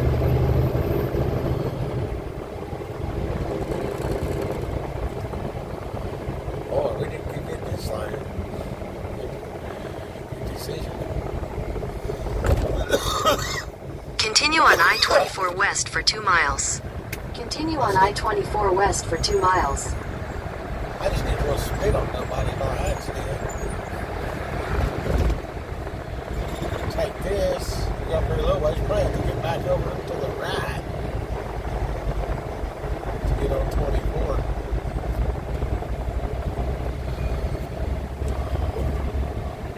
I think it's about 2 miles up there.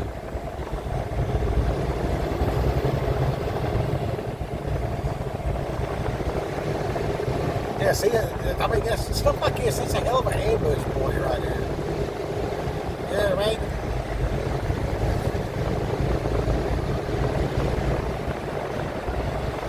I mean, Out there, we call that a choke point right there. You could enforce a toll right through there.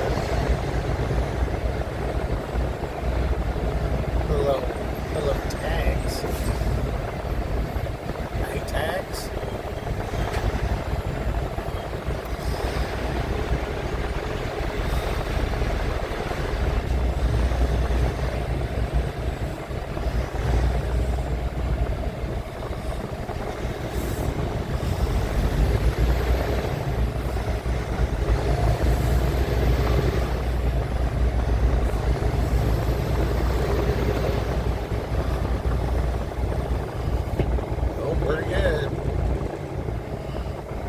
I guess I'll go for like the longest video in YouTube history or something.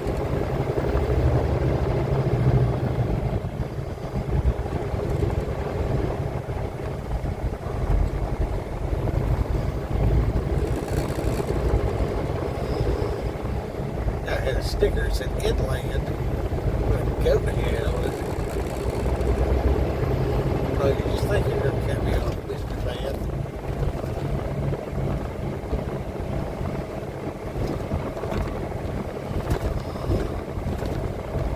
Switch it up and everything like that.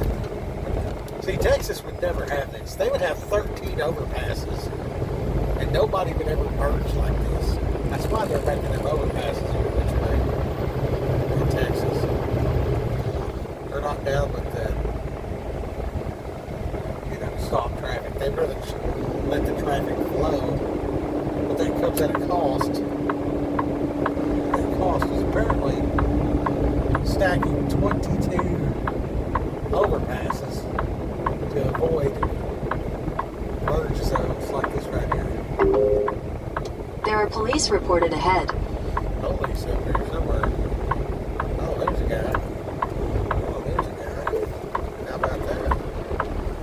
How about that? God, yeah. That's what we do.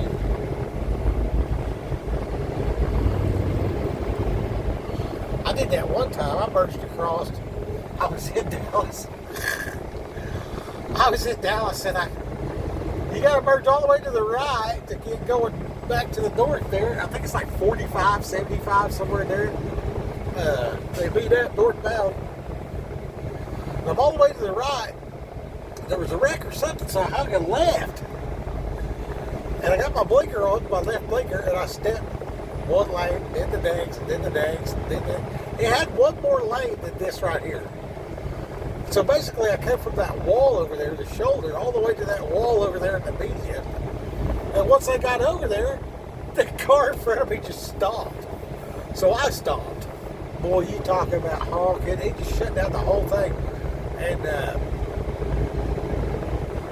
with that car, they got it started or whatever, they took off. And then of course I went, but I just sat there for like, I don't know, 5-6 minutes. Seemed like forever. And of course everybody really appreciated it. Did you see that look on that guy's face right there? Let's see if we can get a look at this guy in this green truck. Look to the right. See if you can get a look at this guy. Can you see? Oh no. No, he ain't having it. That old boy was mad. Very, very mad.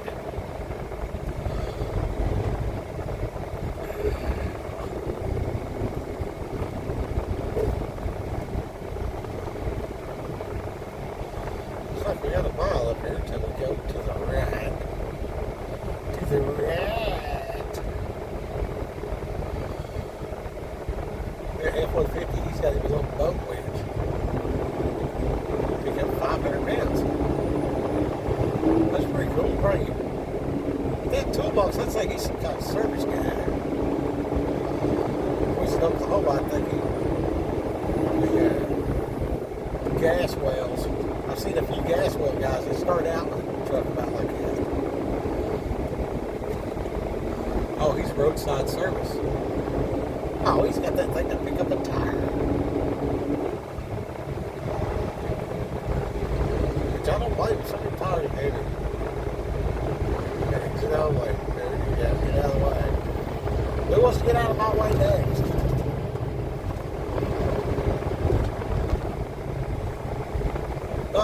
DMC. You're supposed to stay over there. Oh, sometimes he's got a little Spaniard in him. No. He's Army guy. Yep, United States Army, retired. Thank you for your service. Thank you for winning. I like that. Glad that you were able to follow directions that don't make sense. Somehow, America wins. Never really understood that. Do they make it where you can't understand it on purpose?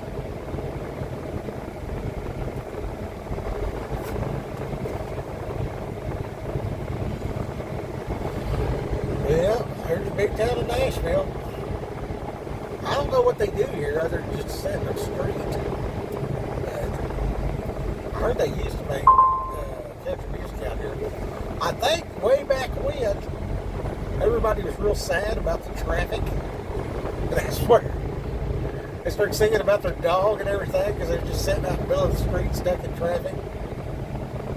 Is that what happened?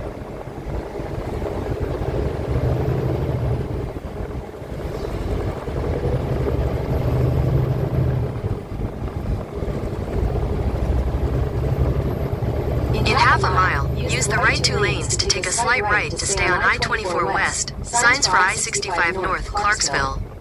That sounds real official. I think we're supposed to go up here and follow the signs for 65 North. I just get this feeling.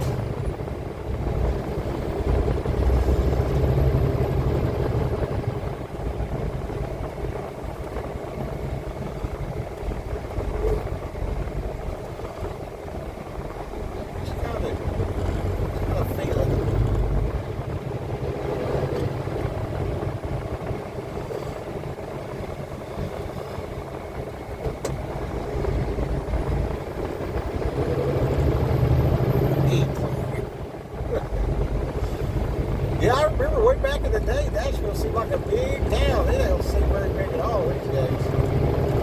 Not very big at all these days. Mr. Pipe Guy, can I have part of my lane there? If you don't mind. Take a slight right to stay on I-24 West. Signs for I-65 North, Clarksville. You just park right there in the middle of the road and wait your turn.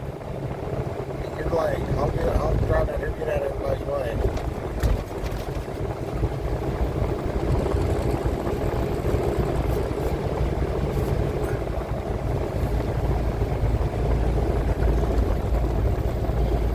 Good old I-40. Man, there's a lot of traffic on there.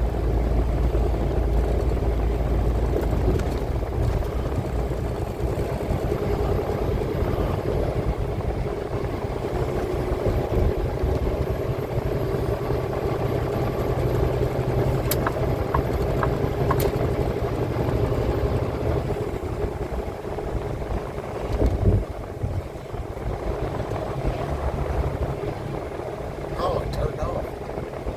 I guess the battery died.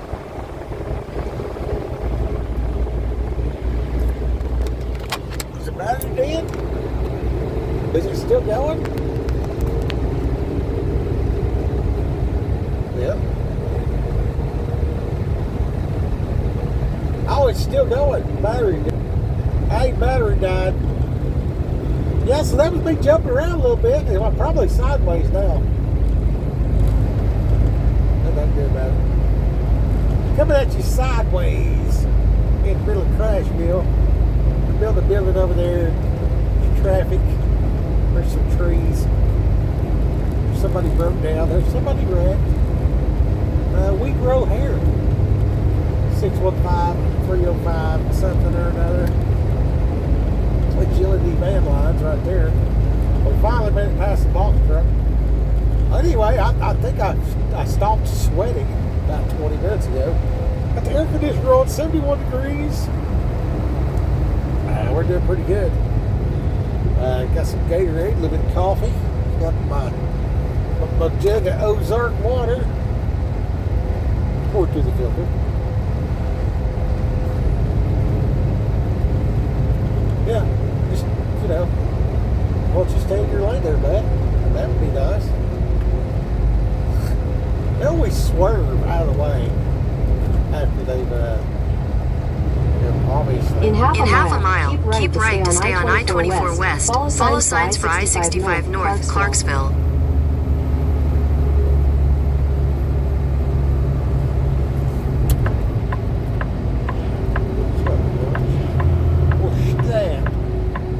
It's the next left, not this left.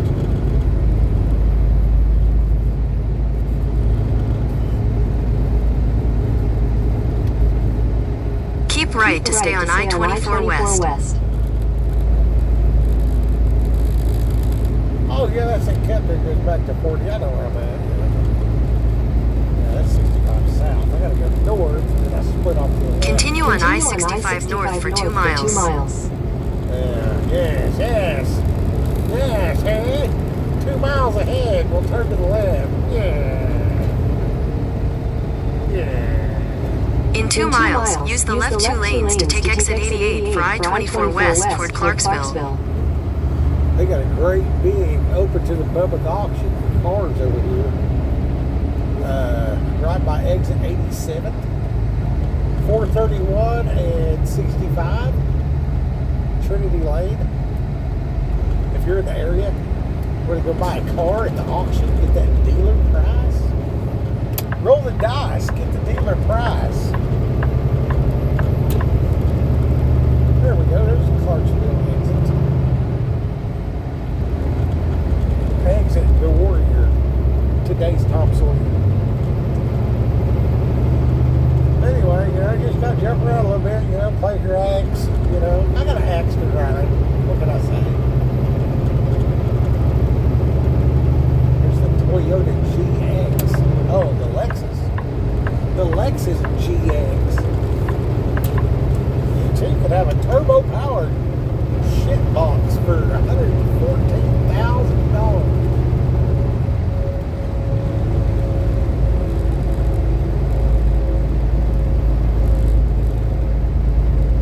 But this happens to everybody every day, all the time.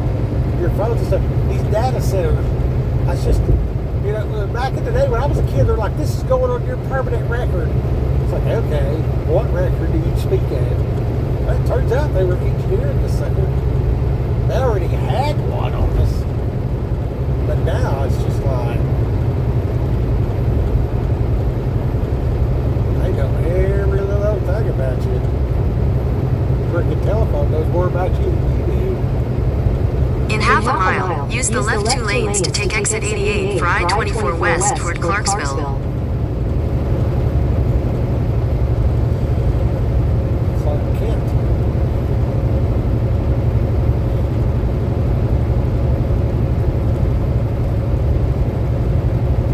There we go.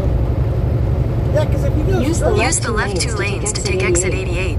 if you go straight, you gotta pay all them tolls and everything, and then Indiana's slow with a lot of comps. I don't know why anybody would go that way.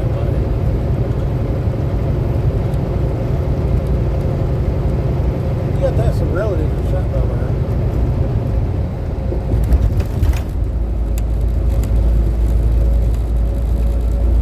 Go by grandma's house.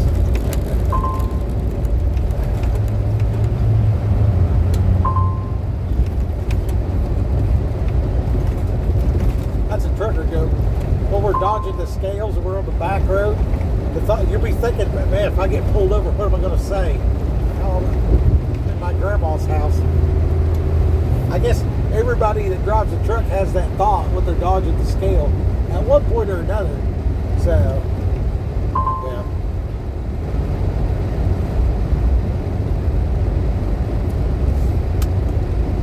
Kind of a running joke in the industry.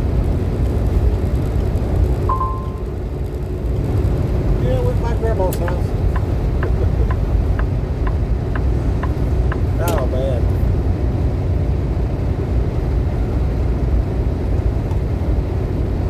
It's crazy, too, man. You break the rules just a little bit, you know, and, yeah, take that load that's just a little bit further than you could possibly go legal and stuff like that. And then back in the day, before deregulation, you had to have the right paperwork and everything like that, or that you were allowed, just go get an authority and drive anywhere you want. Back in the 70s, like unions and all that stuff. They had to pay a decent wage. So when you see these people that got like billions of dollars and all that, that's because they broke the back of the union. So the average Joe out here working can't make a living wage. And then they started devaluing the dollar, took it off the gold standard because they spent all the money. I think France showed up with like a boat. They're like, we're going to shoot you if you don't get us our gold. And Nixon's like, nope.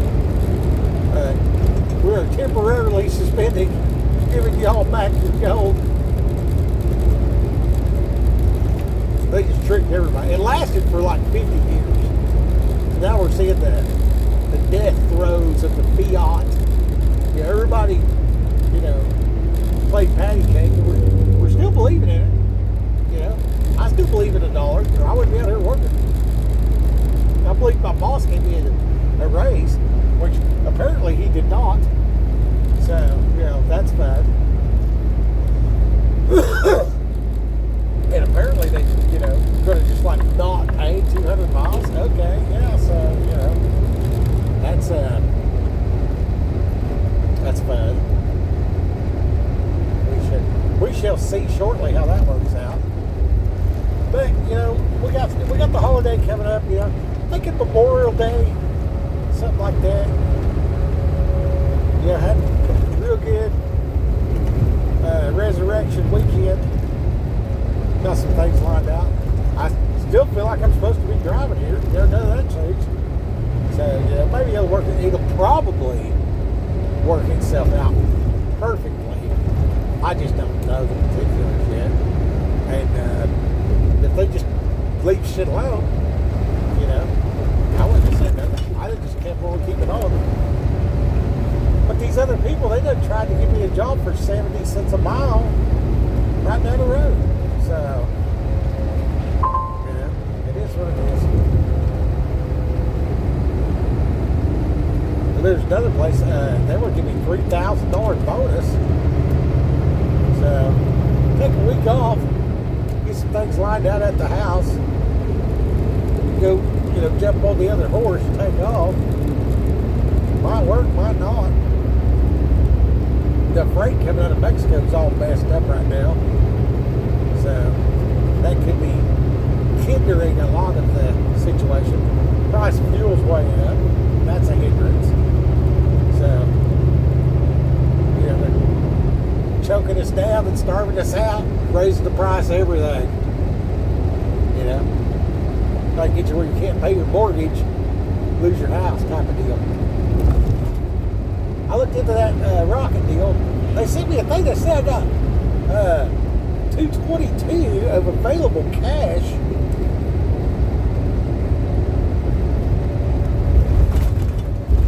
I think about 70 will give me level. So,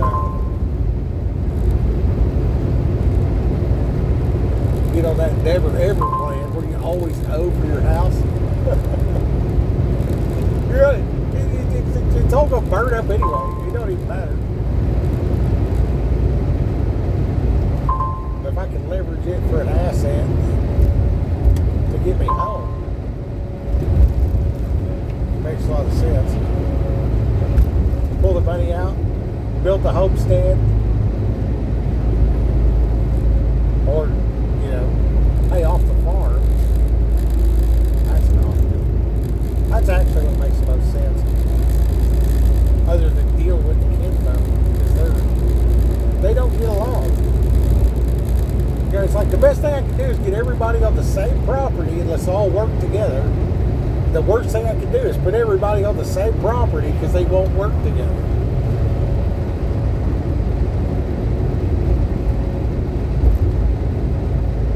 Very difficult. So I just do my own thing, drive around. well, whatever I'm going to do, I'm tired of being fat, so I'm just going to quit being fat. But the price of food and everything going up and stuff like that too, like, you know, I figure if I eat half of what I've been eating, and I work out like I've been working out, you know, about 6 months, good sweat, you know, probably working out, you know.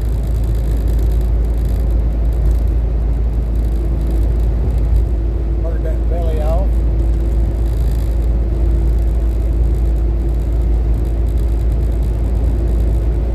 It's a good goal, worthwhile.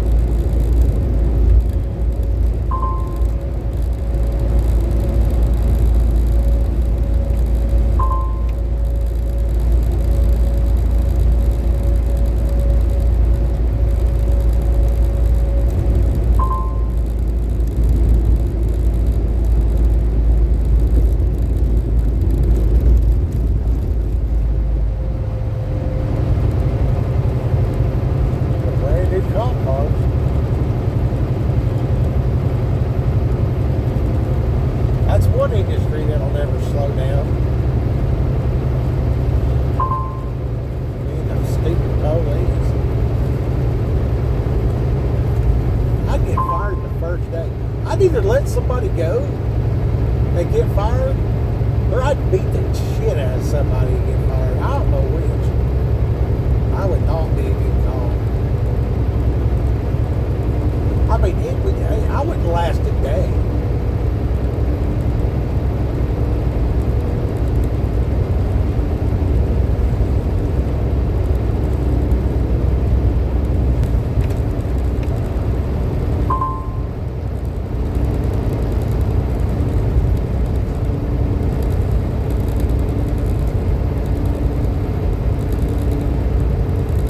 Well, there's 3.5 hours. I don't know. What is the longest YouTube video? It's the longest one I ever made.